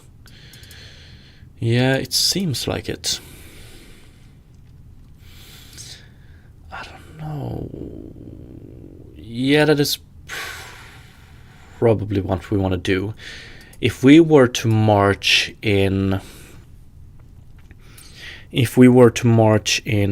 view space, we might have an angle, so each step might actually result in the same pixel, I guess.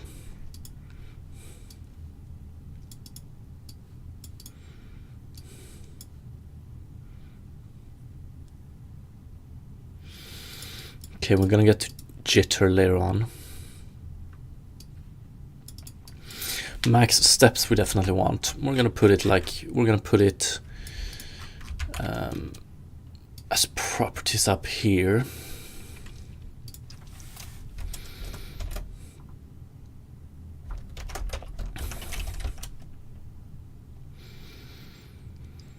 Integer math slower. We can probably make this a float.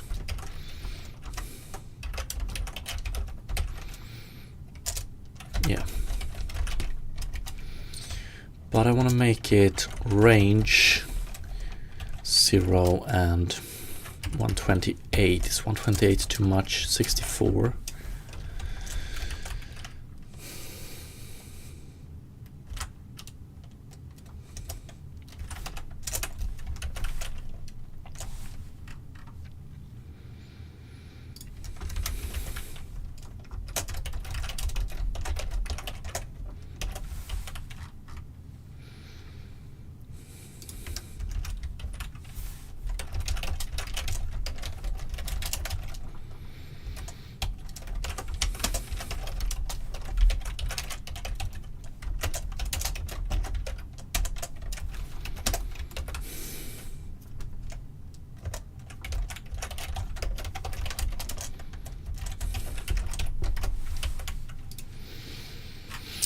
Now we will always exit this one, right? What do we have? 16.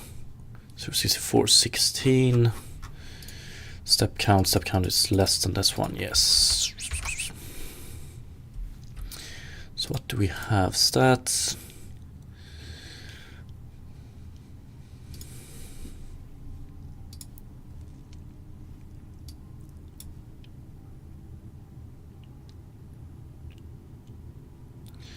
Seriously?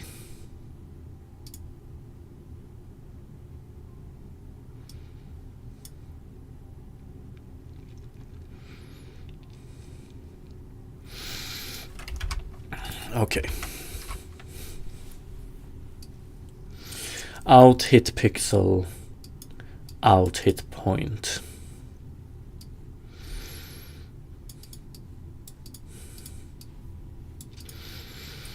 Okay.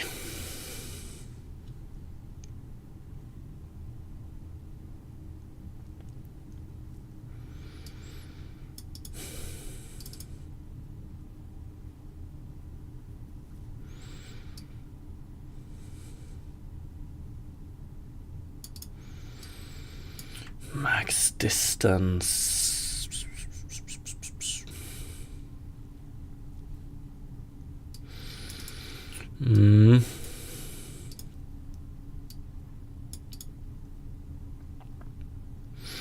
So if our origin plus the direction times max distance, okay, so we basically want to check if we end up if we reflect towards the camera and we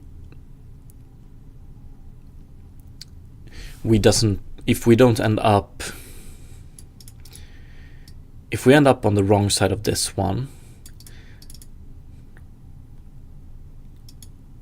let's see here. Yo, what's up, Smack GDs?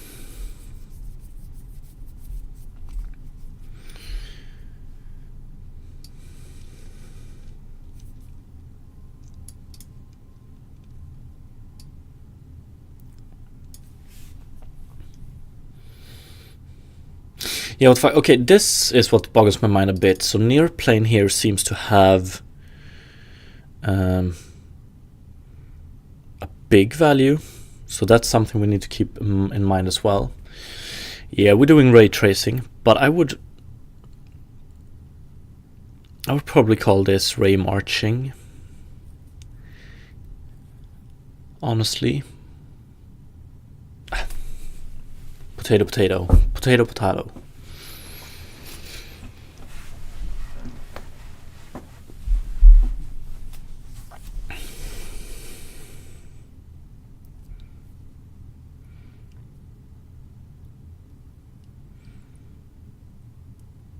Because we don't want to trace a ray. We don't want to change the ray midway through or something like that. We just want to build a ray and then we want to march along it, pretty much.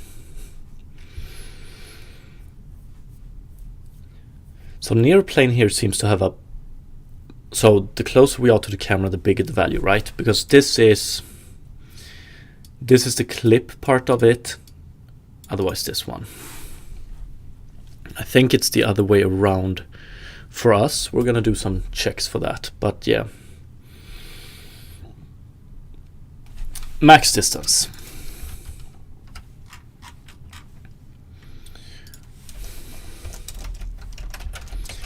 Max distance, or we're gonna call this ray max distance.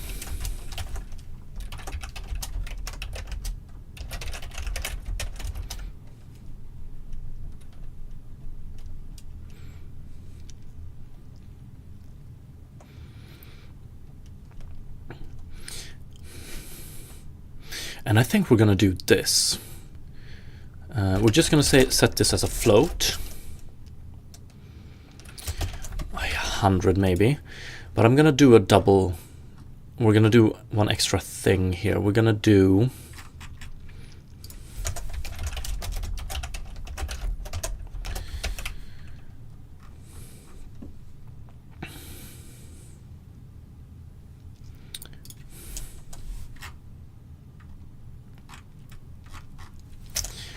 float ray max distance is actually going to be min between ray max distance, and I'm thinking of adding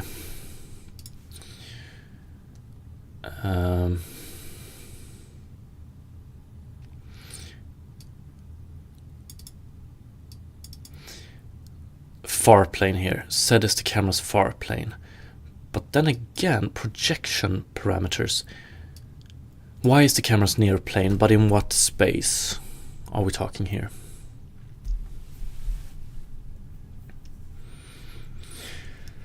Smoky shaders always give me anxiety because there is no way to test individual parts. It's either working or not.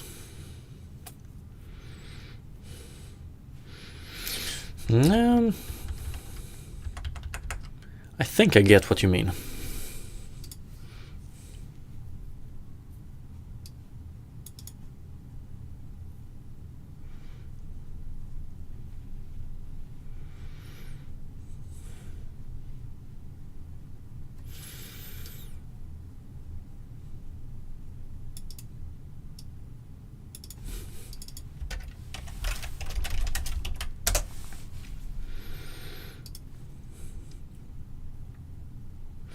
Yeah.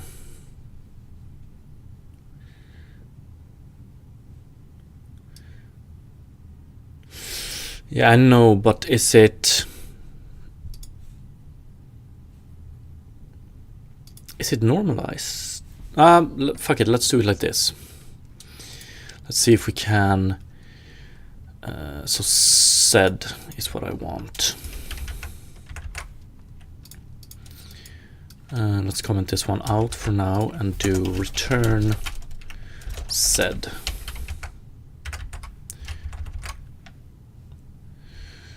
Okay.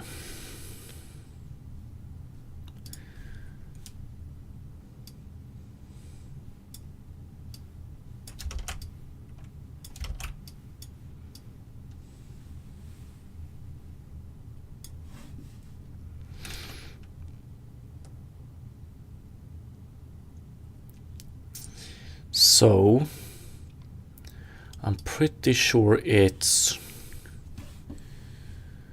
between 0 and 1.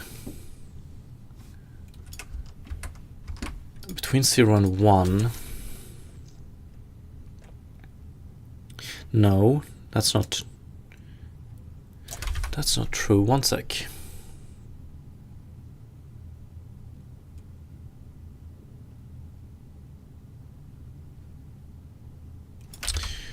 Let's do return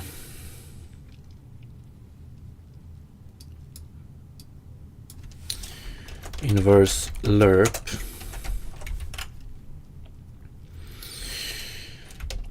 project params y sed ray origin vs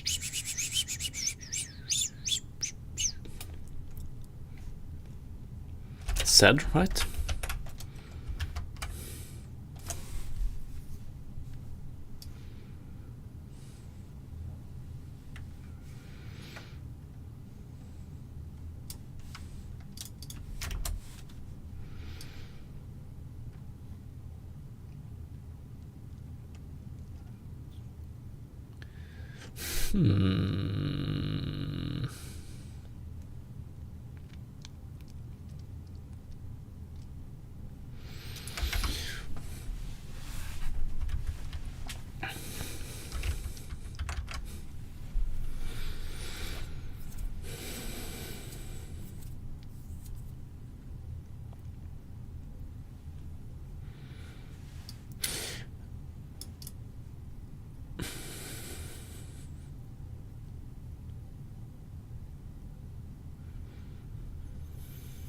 Okay, if we do this then, if we search for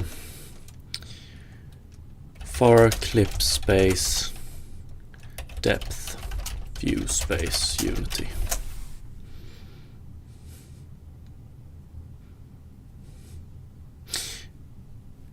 Var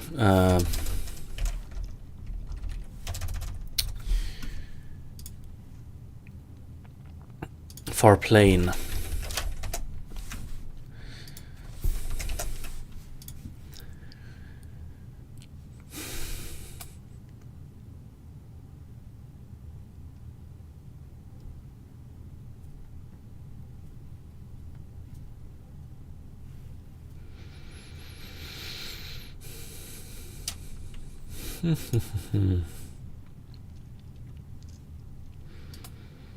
Linear eye depth. Okay. Okay.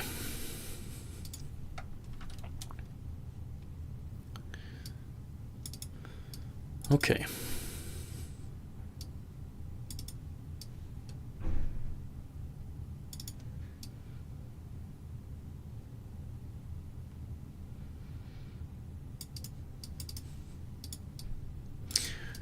In world units. Okay.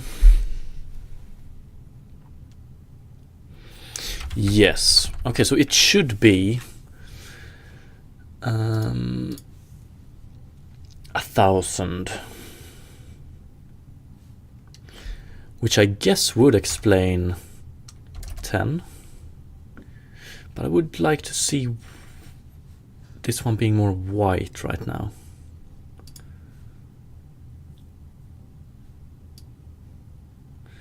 That's for sure.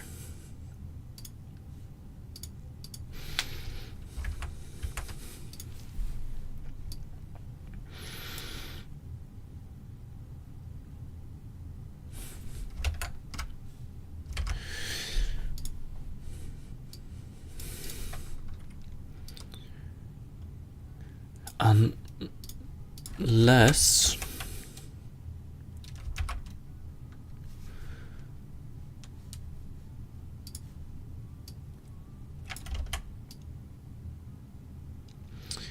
okay, there we go. Okay.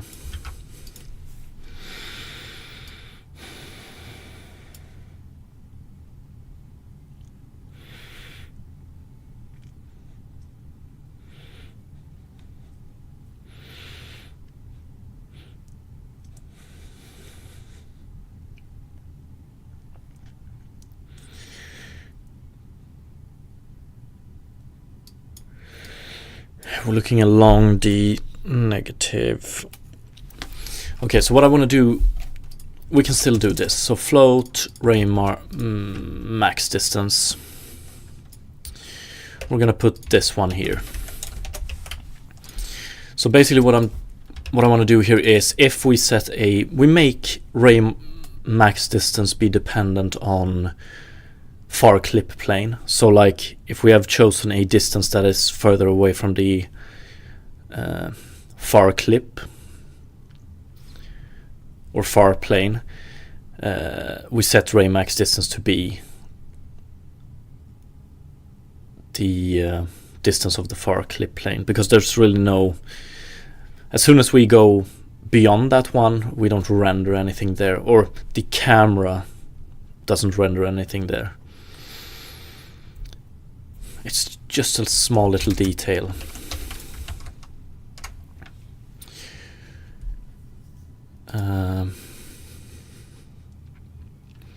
Yes, 0, 0, 0.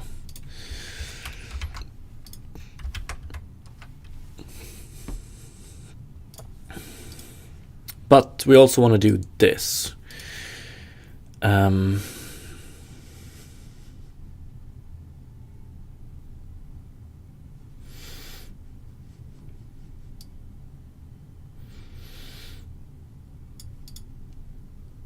Which I think we can do like this.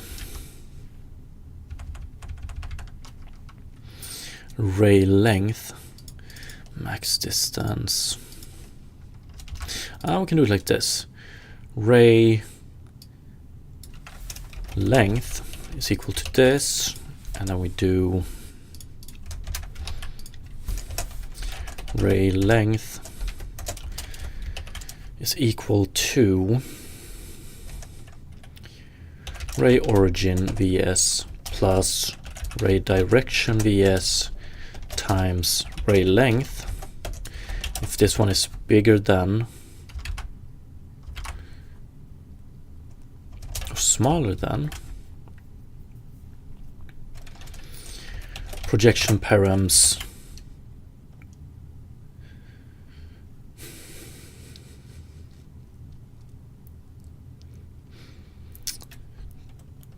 dot y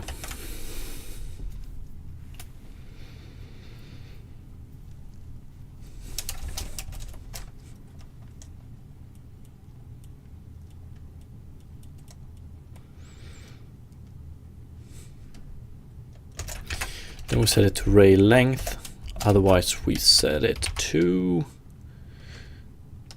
or actually if it's smaller than, that's when we want to do some extra calculations. So ray length if it's bigger than, otherwise we do, what are they doing here? Near plane Z minus CS origin divided by CS direction Z.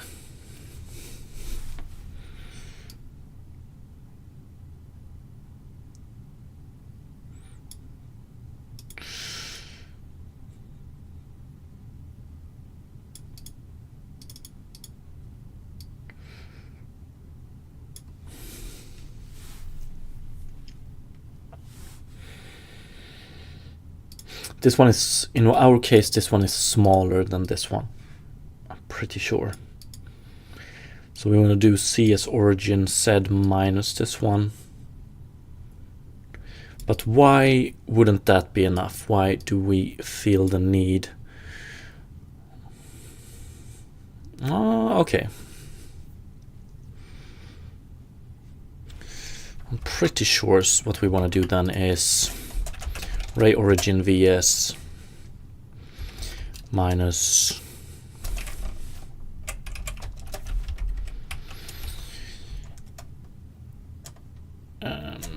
projection params dot y divided by ray direction vs dot z.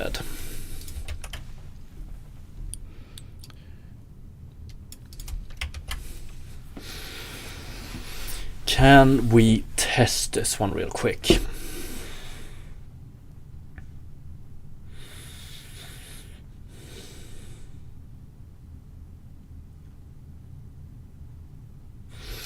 We can probably test it by doing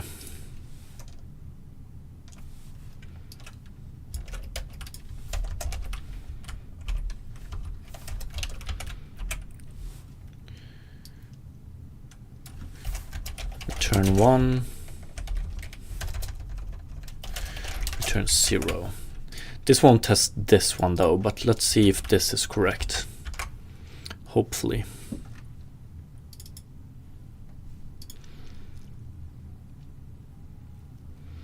Can't we do it like this?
Oh yeah.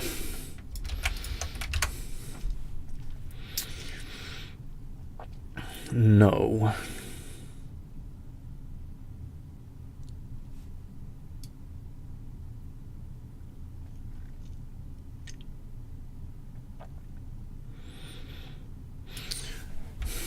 Okay, so I'm assuming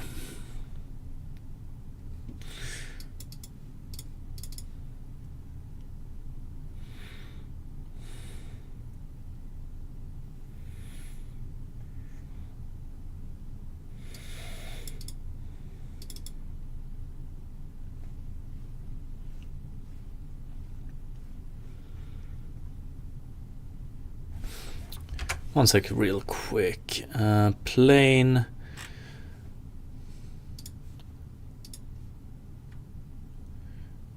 just want to make sure.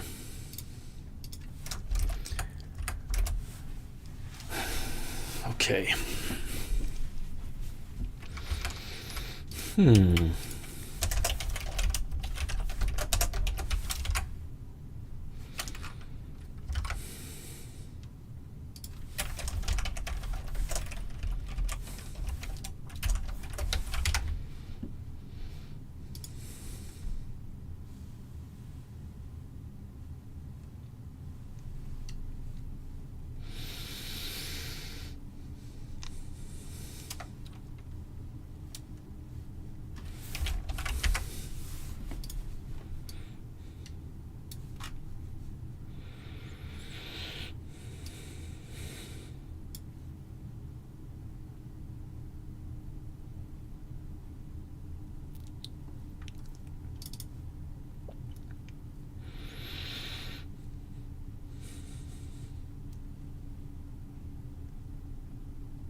I don't know.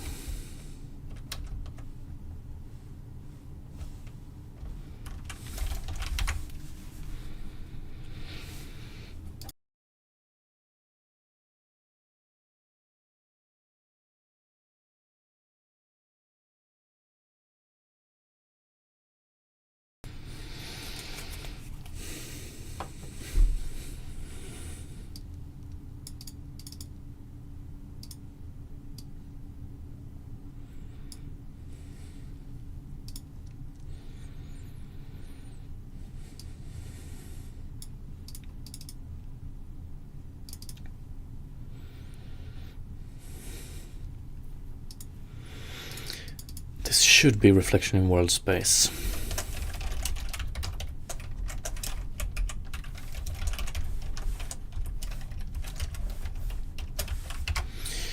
Diligence, is it screen space reflection right now? Hell yeah. This doesn't tell me that much, honestly. But I'm pretty sure this one should be correct. Unity matrix V. Yeah. So this one should bring us into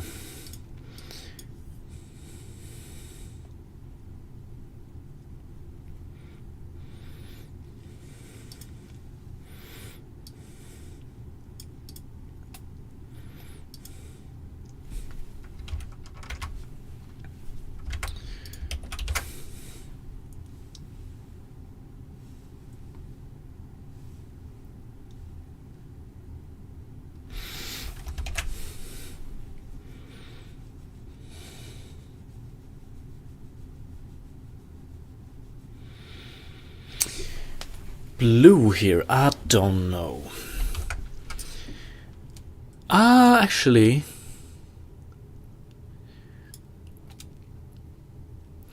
yes.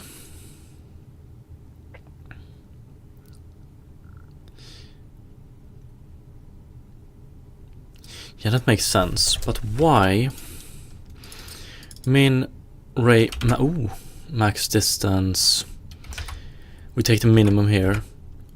Ray max distance. What did we put on this one? 100, right?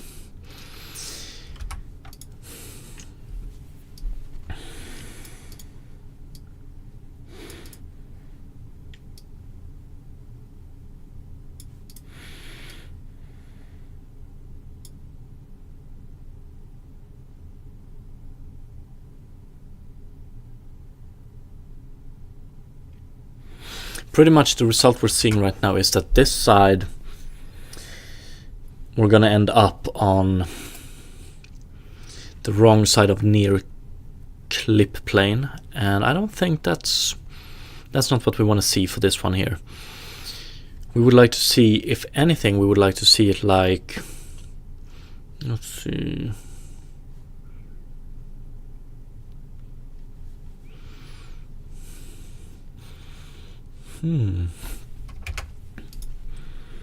unless,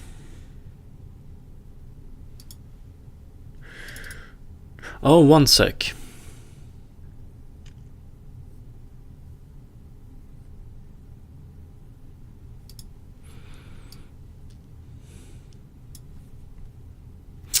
We want to take the Z parameter here, don't we?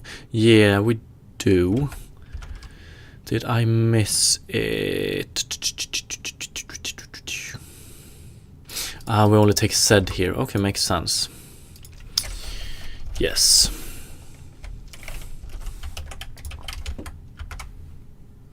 Beautiful. And if we do...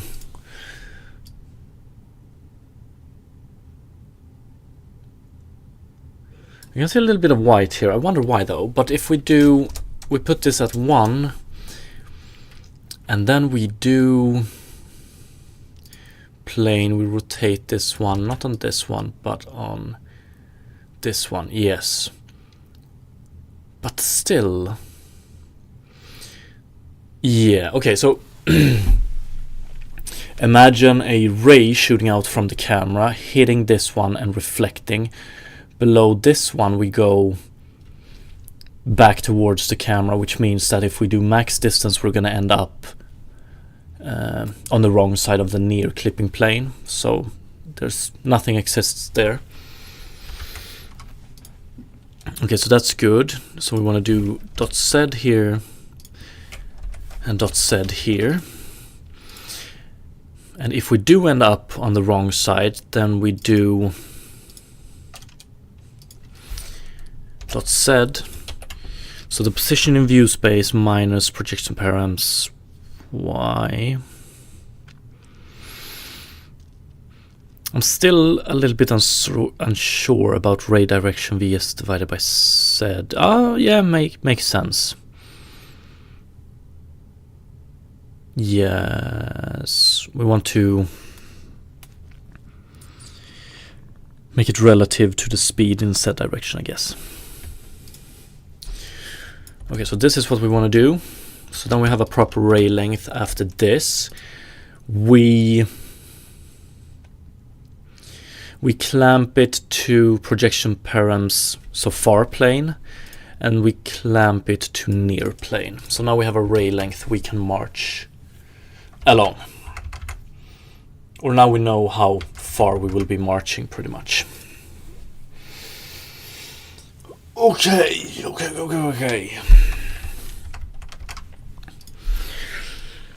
And then we want to calculate a new endpoint. Okay, CS origin, CS direction, ray length. We name this one origin. Fuck, I want to start point, end point. Yeah, fuck it.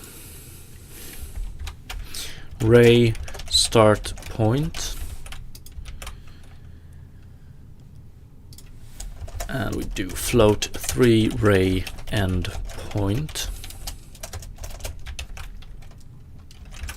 Ray start point plus ray direction times ray length. So we have start point and end point. Is this the only thing we need this one for? Maybe.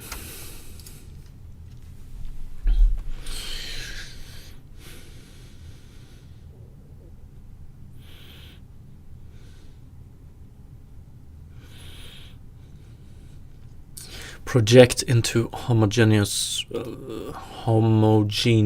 don't know how to pronounce that one, but clip space.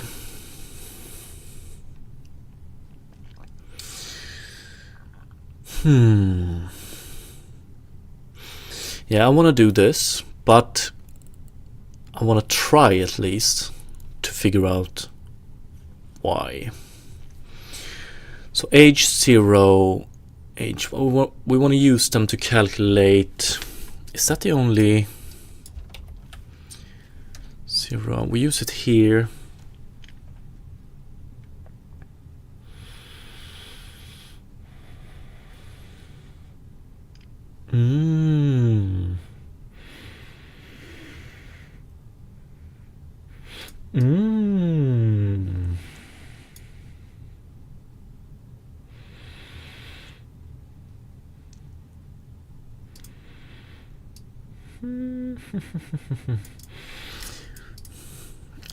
Okay, so we only use H0 here. Where do we use K0?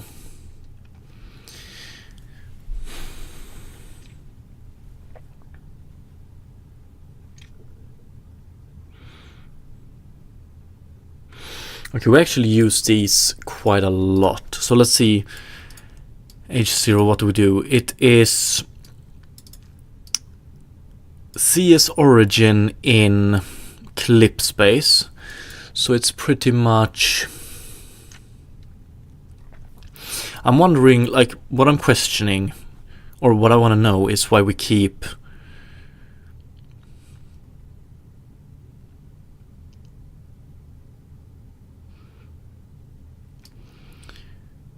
So I think this is NDC space. So we keep NDC space and screen space.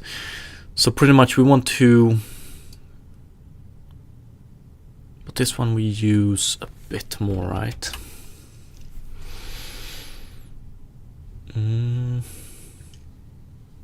Derivatives, okay.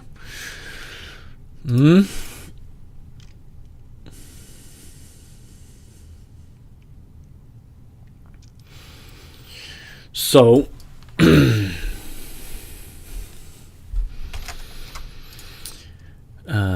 ray start point vs ray end point vs. Okay, let's do it like this.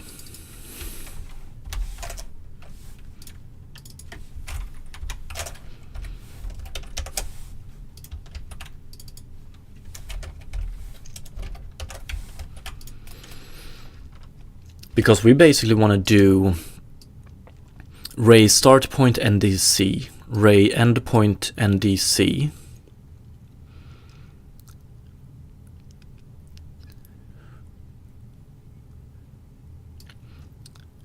ray start point SS. Not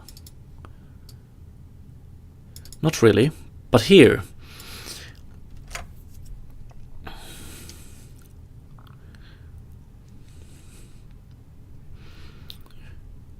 ray start point SS, ray end point SS.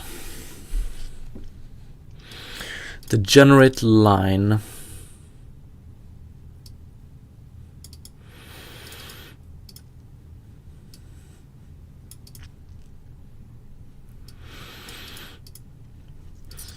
pixel extent.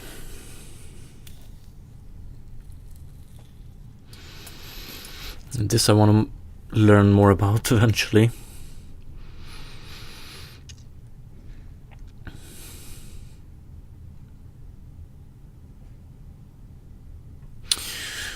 I think a lot of this is to avoid a case like this and end with something like this instead.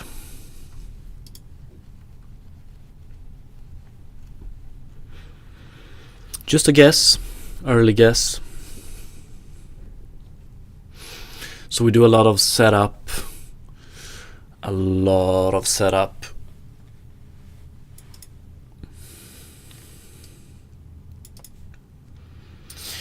And this is where we actually step.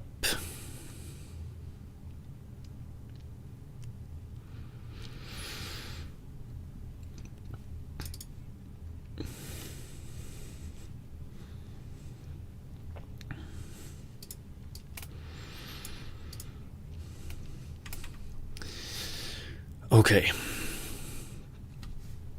This is one thing that annoys me a bit, but it might be because I might be missing some information, but I often see, I'm pretty sure, I often see like there exists a lot of terminology for the same thing, if you know what I mean. One example here is I usually go with view space instead of camera space. So you have view space, camera space, same thing. And then I guess you have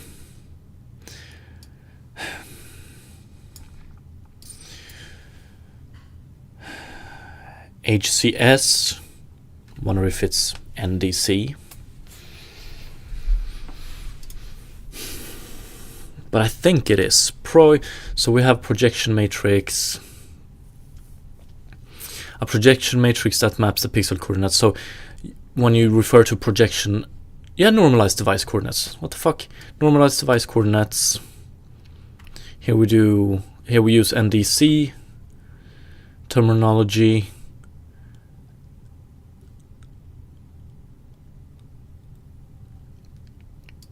And here we use this, but this might refer to this one as well. I don't know.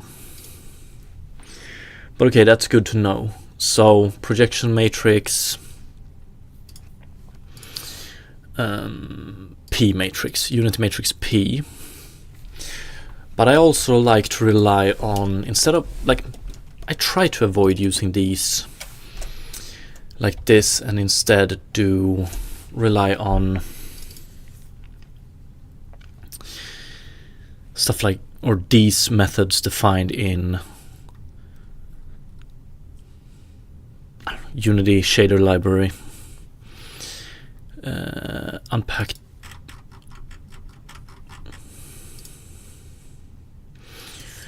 depth NDC. Here we also have transform world to age clip. Compute screen pos.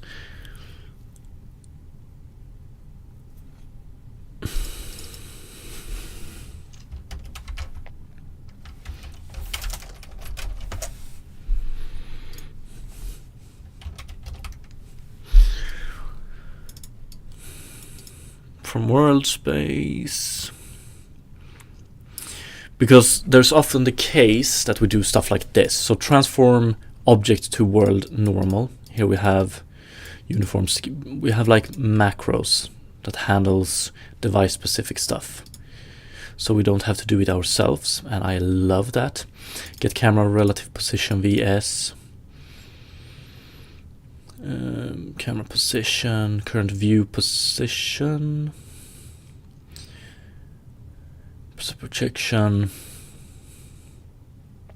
But unfortunately, so we can see here that transform world to age clip, basically what it does is get world to age clip matrix 1, it's a position. So I mean, in this case we don't do anything.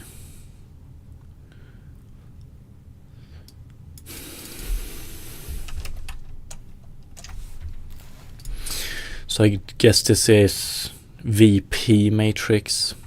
So yeah, we should be fine doing.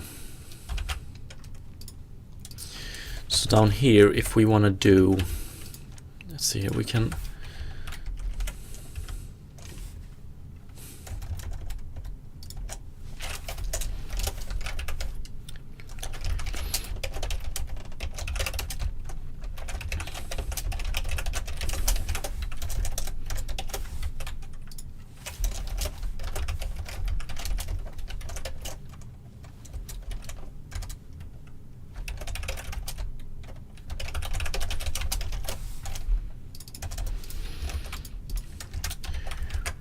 So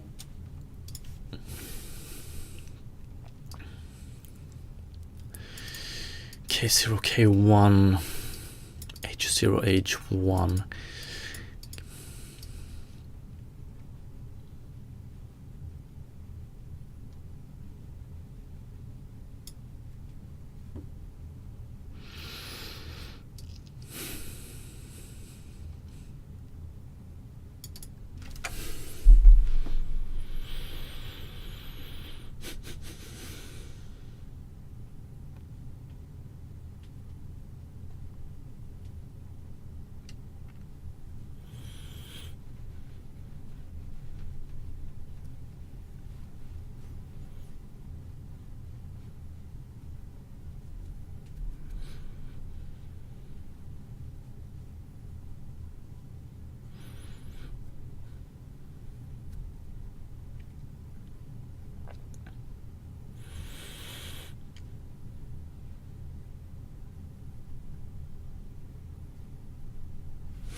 I'm very interested in this.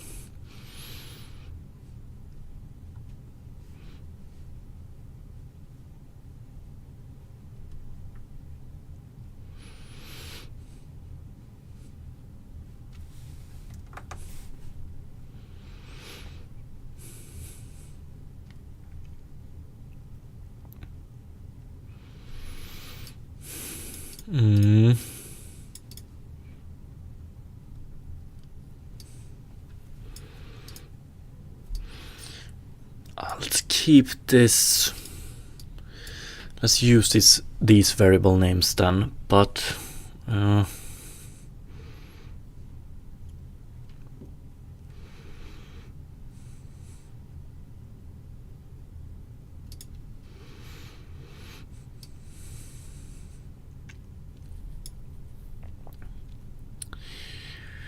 very interested in this one. I wonder if this one. Usually when we get screen space, we do something like, we do this. So input screen position XY divided by W.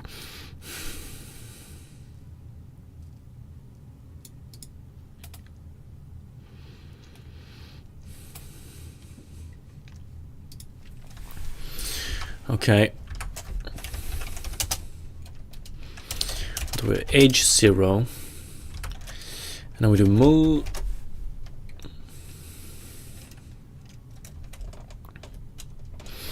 unity matrix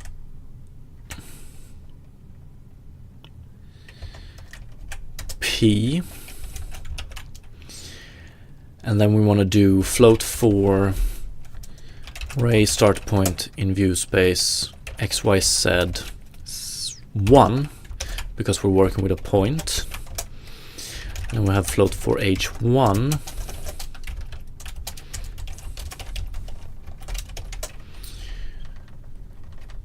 So transform both the start point and end point to NDC.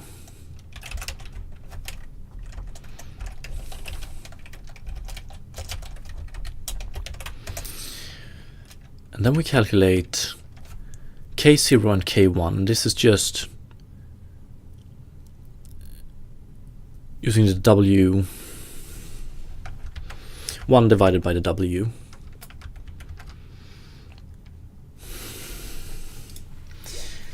Just trying to make sense of this.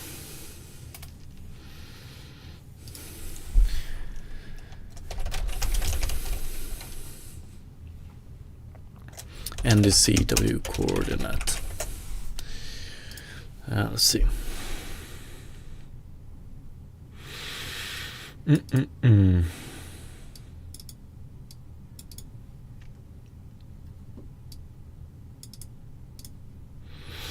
minus V to V range for what's in view.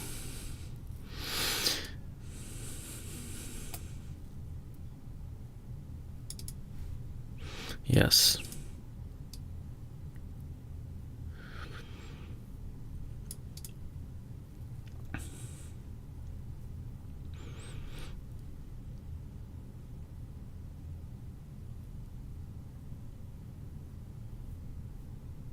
Okay.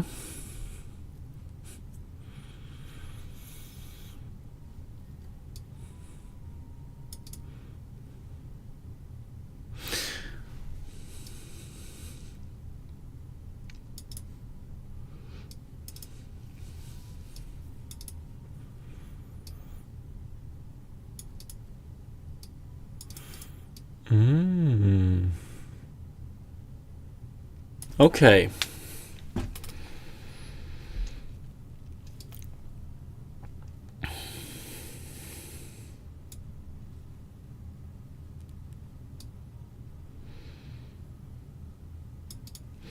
Same here.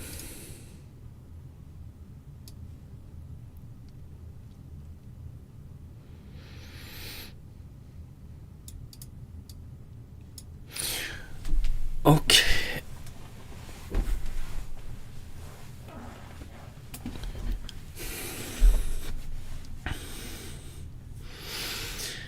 Am I understanding it correct if it's about adjusting the interpolation so it's linearly interpolated even though we're working in a perspective-based space? Fuck, I would love a great write-up on this. I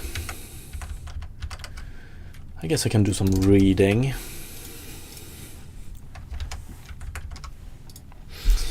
But okay, so if we use these, we won't get, the linear interpolation won't be correct because we haven't taken into account that we're in a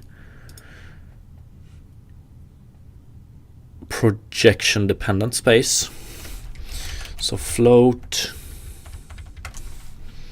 we're gonna leave it at that for now. And so K0 and K1 is our adjustment variables basically. Then I guess K0 is equal to 1 divided by H0.W. Right? And float K1 is equal to 1 divided by h1.w. So that's how I'm going to see them from now on, but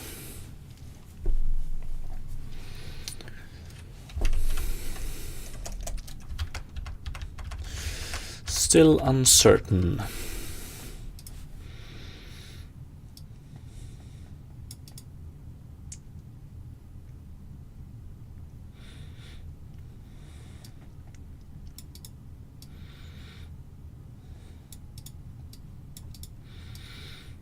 Mm-hmm.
Mm-hmm.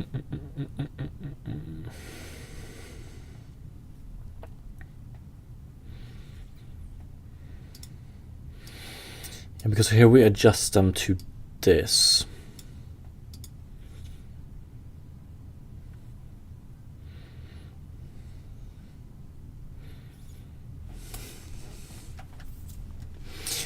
Yeah, the setup here is pretty much, it's pretty blurry for me, but let's see if it becomes clearer as we go.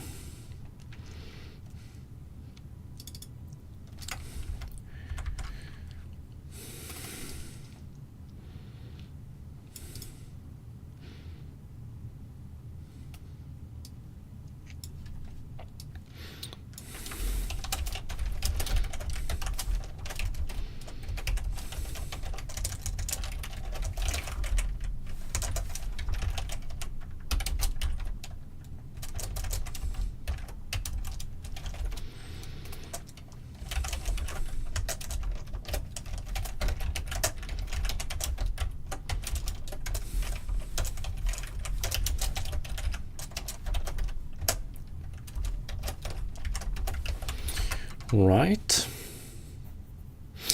We just want XY and we want to do these two. Yeah, we're in screen space now.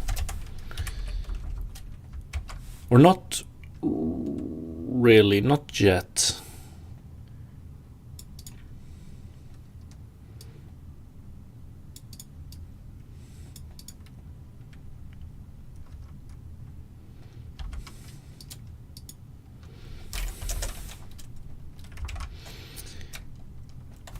Yeah, so this should be 3, 3. Then we do screen space, which is, what was it? H0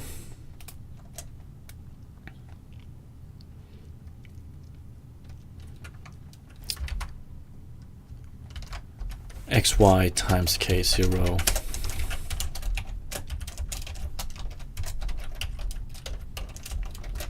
K1.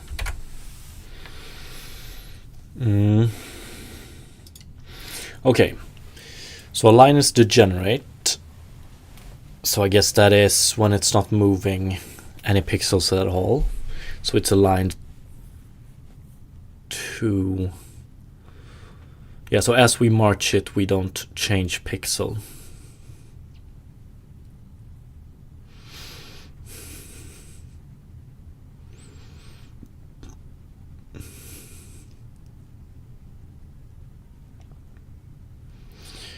But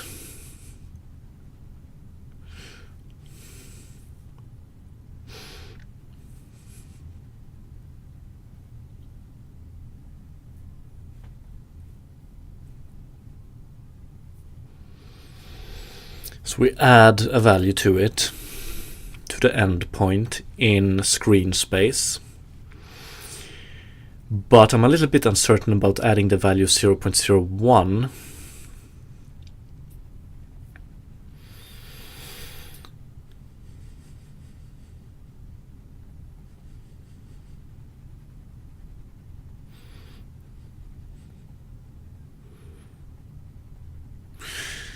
So this is pretty much making the assumption that one pixel is 0.01.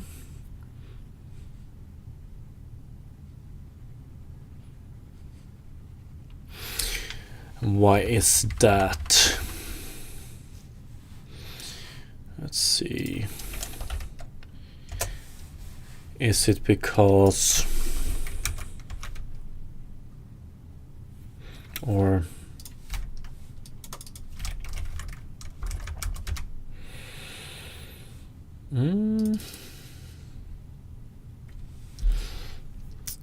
what do we have? 720.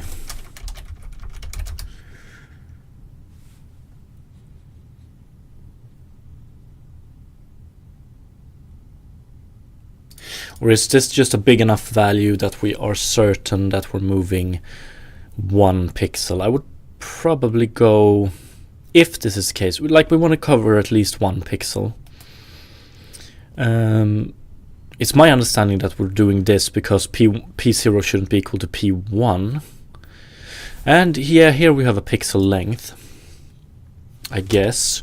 They're working with 1920 1080. Yeah, pretty much.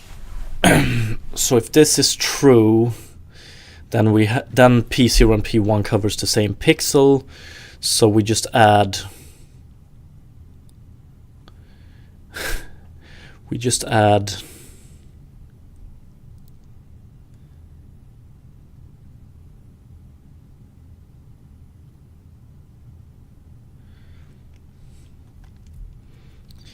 yeah, we offset it by one pixel pretty much, but we do it in, so they don't care about the direction or anything.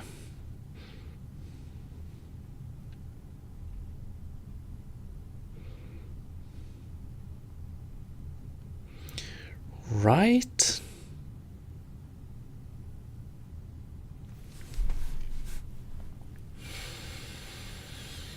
I think we could, if this is what they're doing, I think I'm going to do this in a little different way, because I think we actually have access to the pixel delta.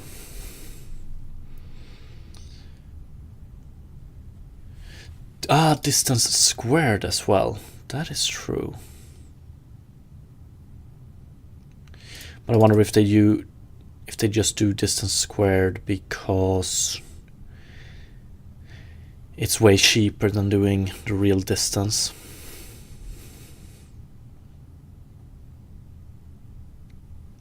But yeah, it's pretty clear that make it cover at least one pixel.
delta here. Okay, so that's delta for the full line, is it?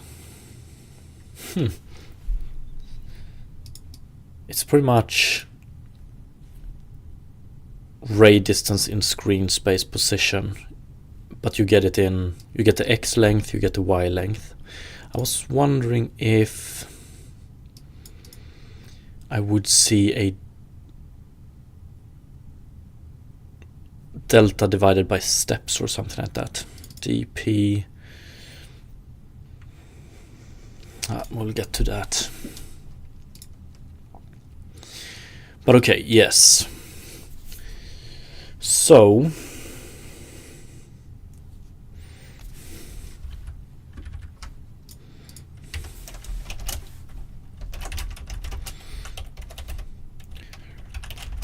I'm going to use the same terminology because I actually like it.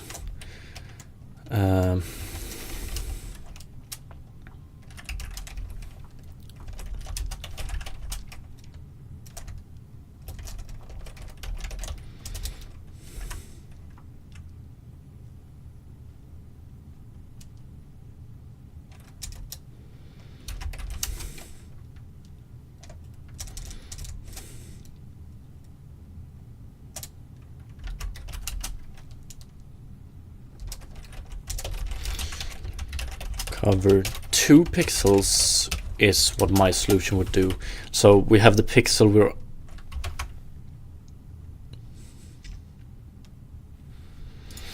could this be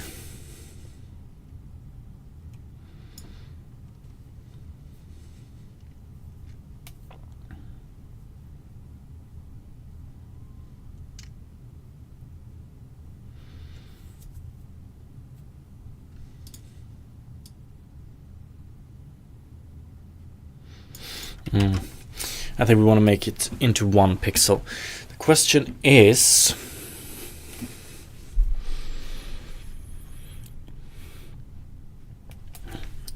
it feels like I just want to make it clear that it might be the case that I don't fully understand this yet. But for me it feels like, okay, we have a case where we only cover 1 pixel.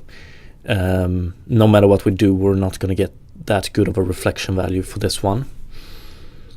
But we don't want to handle 0 pixel extents as a special case later, so we make this line cover 2 pixels.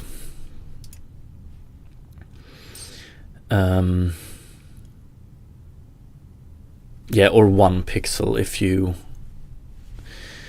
take the first pixel, the starting point pixel, as if you don't count that one. And based on that fact, we don't really care about where we offset it as long as we offset it somewhere. And in this case, it's always gonna be we have distance here, that's true.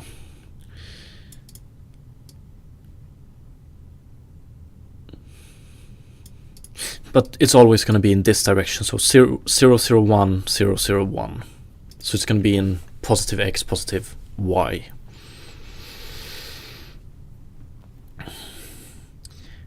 And I wonder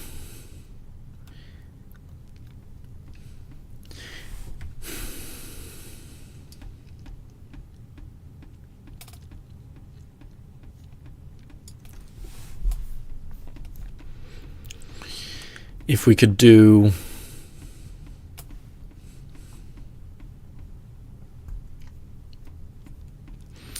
if we just do P1 minus P0 and then we take length of that one, and if it's less than screen params, or 1 divided by screen params, not screen params, but actually screen params. So 1 divided by screen params x and 1 divided by screen params y. Or we don't even need to take the length, right? So couldn't we do it like this?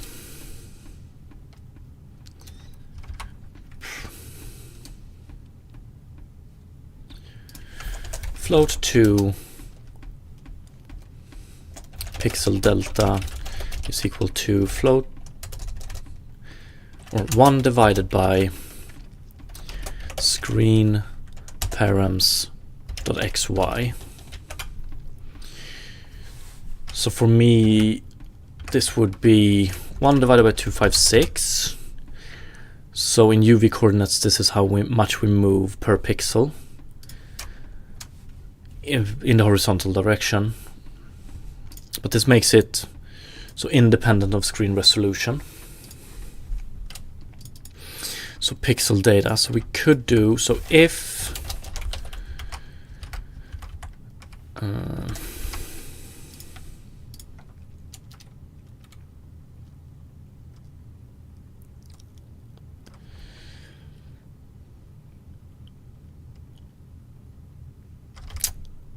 but maybe we have to move in this direction to handle it accordingly later on. I don't know. But we could do if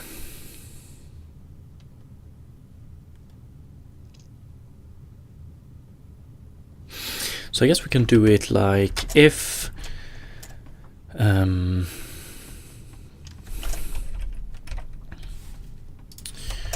float 2 p1 p0 is equal to p1 minus p0.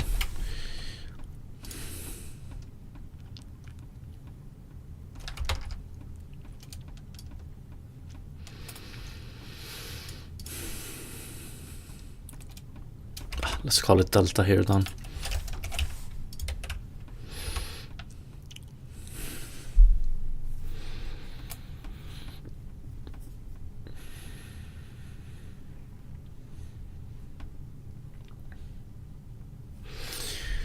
So basically I want to do if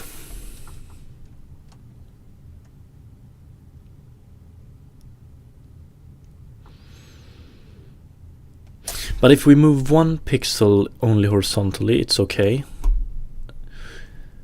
The important part is that we do it in some direction.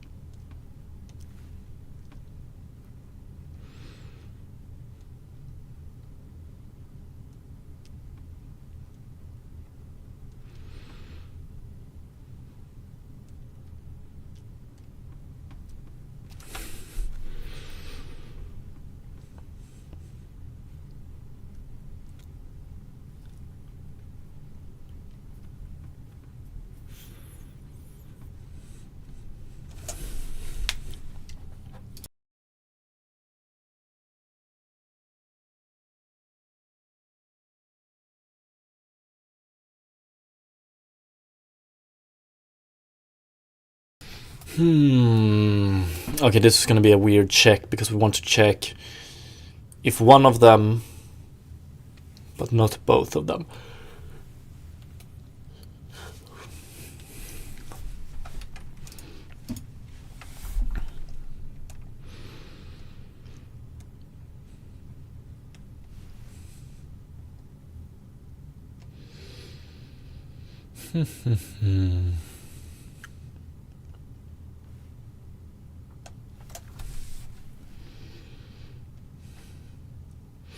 And then we need to know which one of them because we don't want to offset both.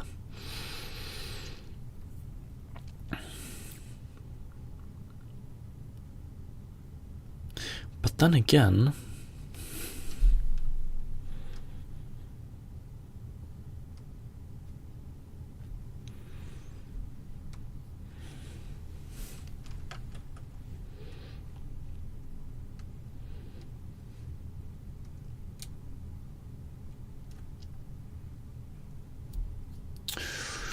ooh.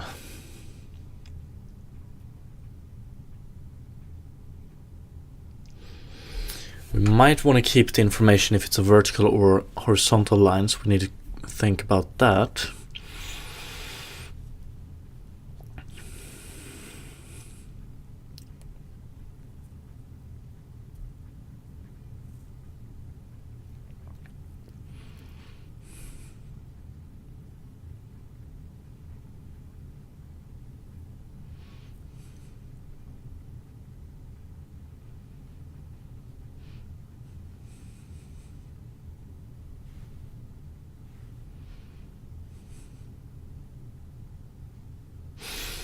Actually,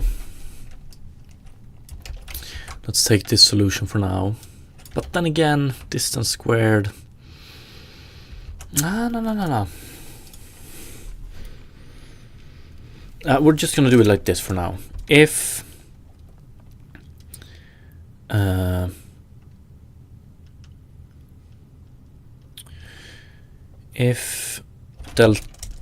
abs delta dot x is less than pixel delta dot x, or abs delta dot y is less than pixel delta dot y, then we're just going to offset p1 plus equals 2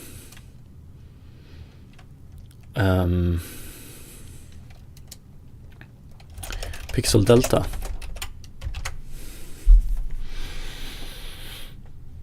I think. And then we want to do delta is equal to p1 minus p0 again.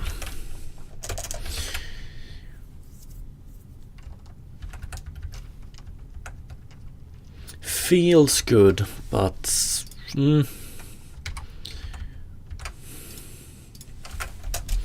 let's add one of these for me.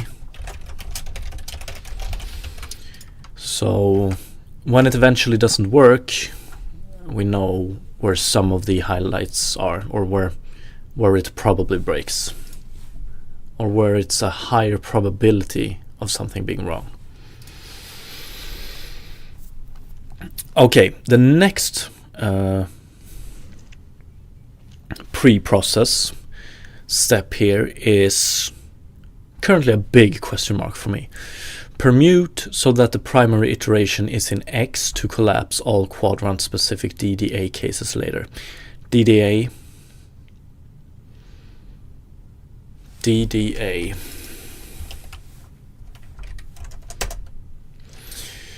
Digital Differential Analyzer.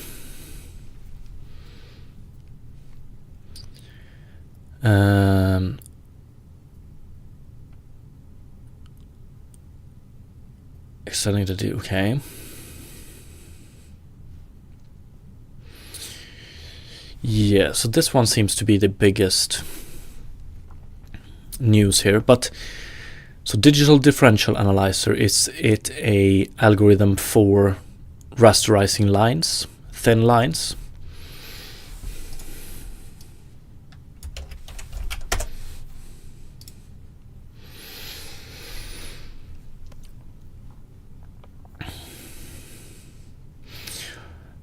Are used for rasterization of lines, triangles, and polygons. Okay. I don't know if I'm that interested in exactly how it's done. Not right now, at least. But we can assume that it has quadrant-specific cases. And this one is used to collapse those. Still question mark. But what we're doing is we permute it if we are moving more in the vertical direction than the horizontal direction, right? So delta y is bigger than delta x. Although, one sec, here might be one thing I've misunderstood. We're doing abs here, so never mind. So it's a more vertical line if abs delta y is bigger, yes. So then we set permute to true, and we change delta to be yx instead. So we changed the yx for delta and p0 and p1.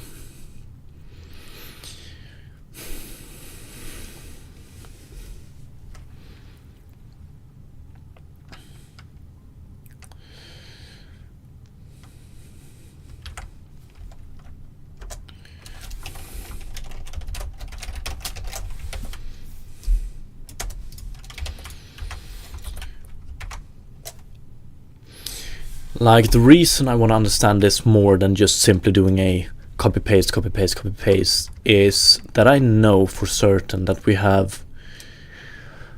gonna have a lot of specific, like, outline might need, like, if we want to get the outlines the correct way or something else, if we want to go completely off script and improve some artifact later on or whatever, we need to understand this.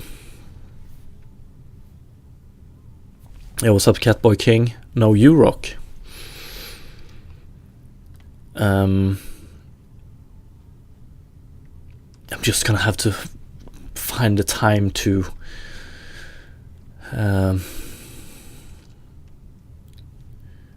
read this shit. But yeah, so it's probably not going to be much book reading for me in the future, or in the close future, because DDA, and then we have homogeneous coordinates and non-homogeneous coordinates. But yeah, whatever. So yeah, let's copy this one for now, put it here, and let's see. So we have permute is equal to false, but if our delta x is less than our delta y, so if we're moving vertically, then we are permuting, so permute is equal to true, and we switch all of these. So we swizzle, I think the term is. Could we do xy is equal to delta yx? p0.xy is equal to p0yx, and p1.xy is equal to p1.xy. Yx.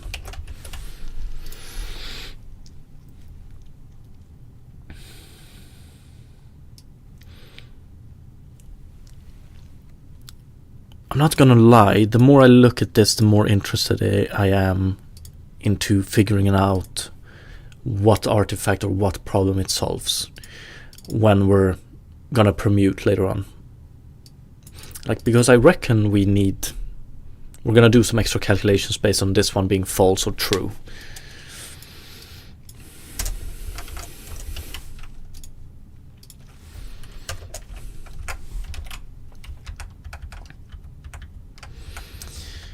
Okay.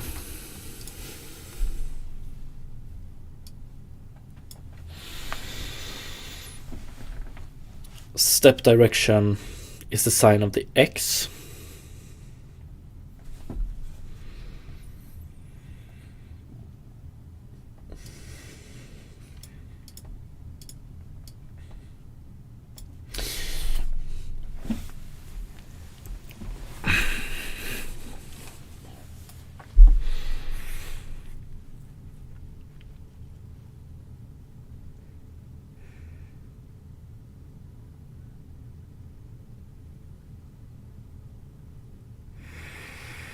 Jitter fraction, also very interesting.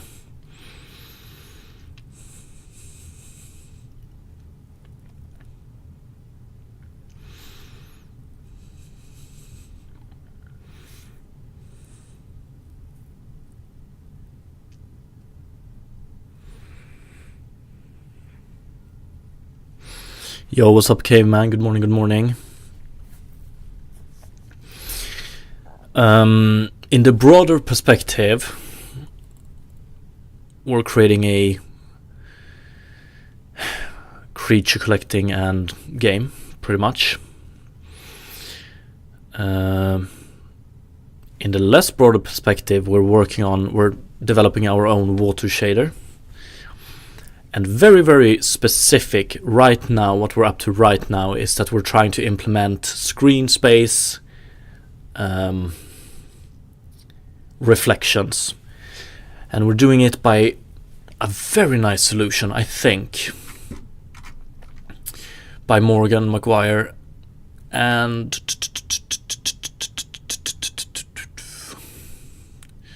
don't we have both names somewhere?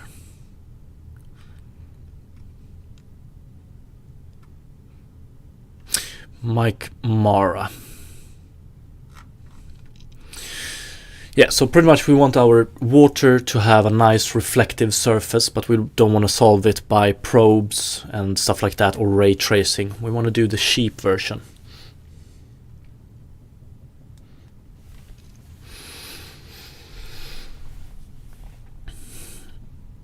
It's extremely interesting. Like this solution itself is also very interesting. So if you just do 3D ray marching and you do the screen space reflection with that, you end up with a lot of artifacts. These guys use a few tricks to reduce those artifacts. And we just started with this, so it's still a lot of question marks.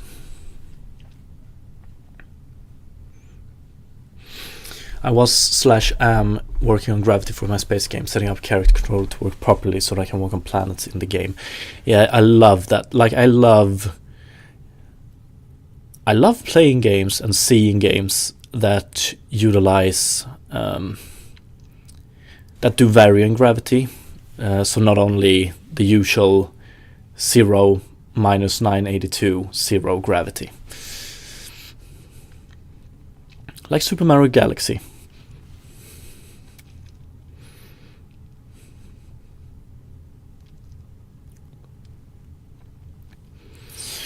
Okay, so what are we doing here? We're doing step direction, but we only base step direction on the sign of X.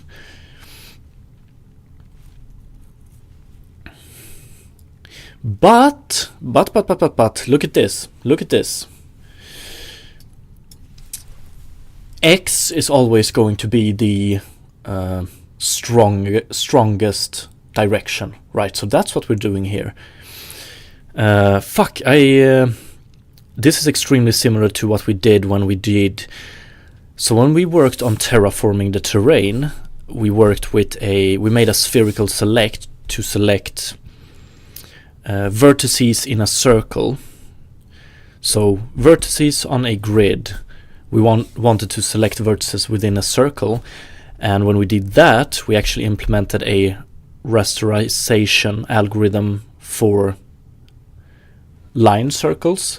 And this is extremely similar, but because what we're doing here is we're figuring out which is the primary direction we're moving when we're doing this. So when we do permute here, we pretty much set y to be equal to x here. So step direction is always going to be the primary direction, so the one with the biggest delta. So that is something to keep in mind now. We're not moving in horizontal or vertical here, we're moving in the primary direction. Or we're calculating step there by the primary direction. And then we do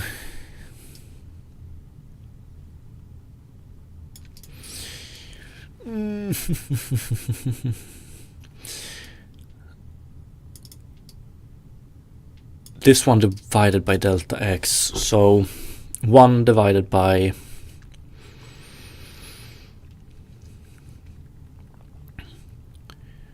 okay, so this was what I was looking for. So basically where delta is currently the full line length, here we do how much we should move each step, I guess.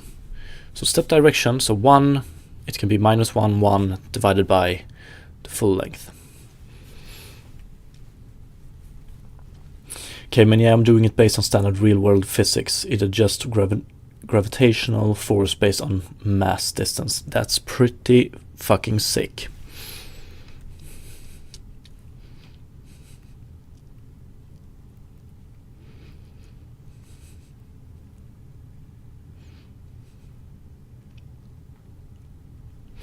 Okay. This is what I would like to call delta, honestly. This would be my delta.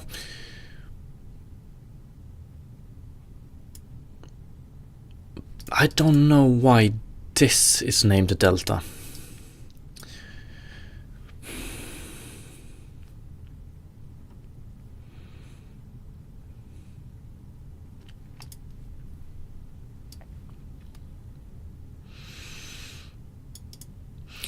and y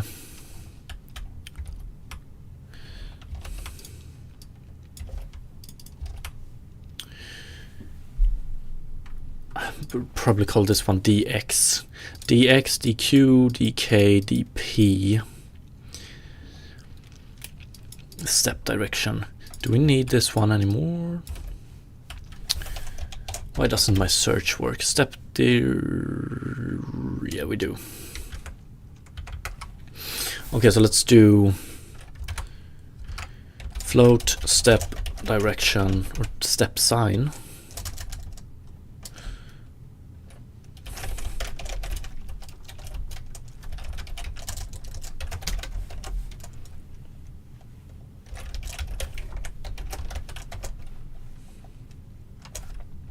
And then we're going to do dx is equal to step direction divided by delta x, right? And then we want to track the derivative. So I guess this is something we're going to calculate multiple times within the for loop. Okay, yep. But we never change it. We do. We just multiply it with stride here. We'll scale everything by stride pretty much. We could probably do it up here.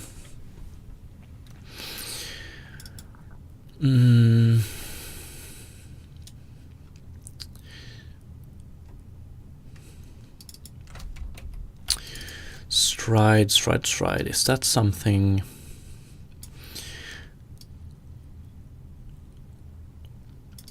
Should be set to an integer between or bigger than 1. Okay. So we have stride and jitter, numbered between 0 and 1. How to bump the range stride units to conceal banding artifacts. Jitter and stride. So let's do this. In fact, what a beautiful write up so far.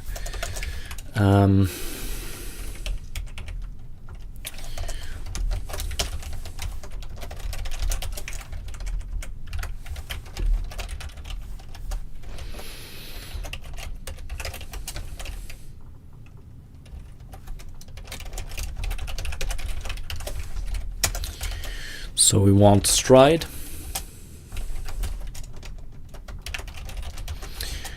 And we want to set this one as a float, but it's actually going to be, let's do this, range 1. We always want it to be bigger than 1.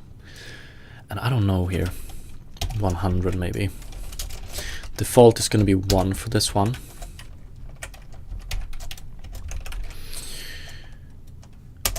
And then we have jitter.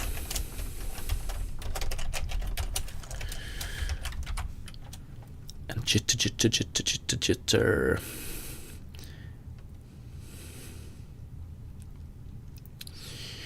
We multiply these by stride. dp, dq, dk, all of these multiplied by stride.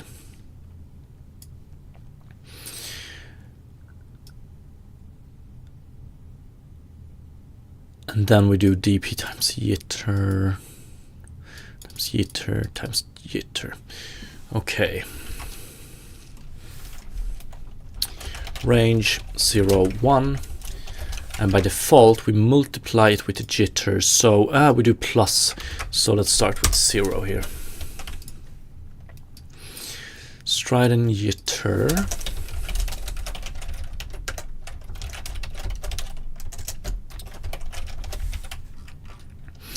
And I think we're going to do it like this.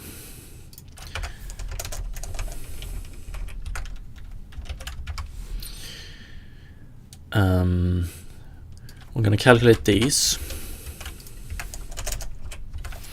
So float 3 dq equals to q1 minus q0 times dx. And then we're going to add a, what was it? Stride times this. And then we'll have float dk stride k1 minus k0 times dx, and finally float 2 dp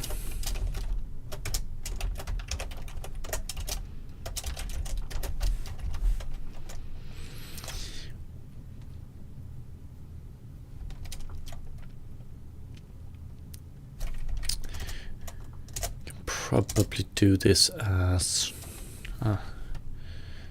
stride times float 2 step direction, which is step direction, delta dot y times dx.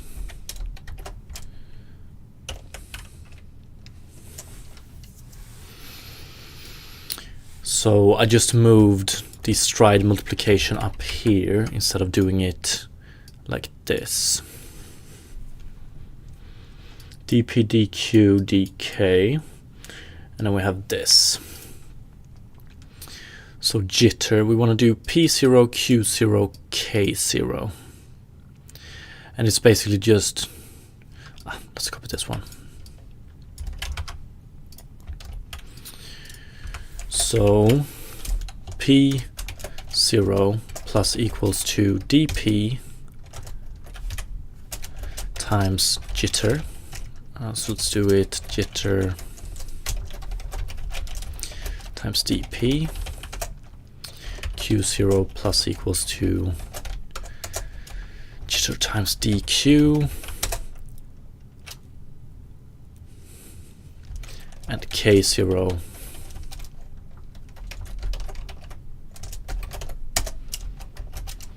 dk.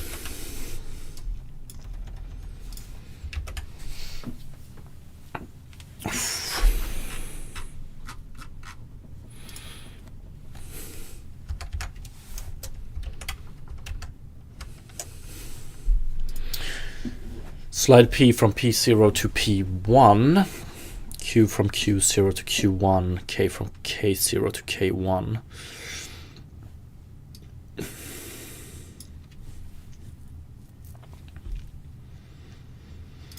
That's for this one, okay.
Damn, this is a meaty for loop.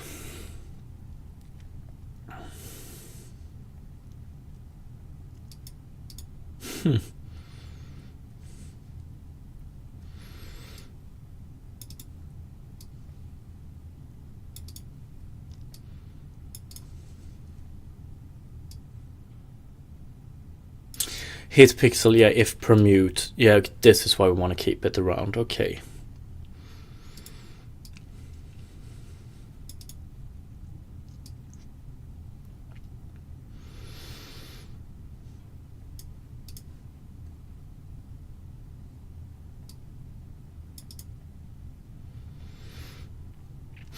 Okay, interesting. So here we have the meat of the algorithm, I would say. Unfortunately, that is going to have to wait until tomorrow.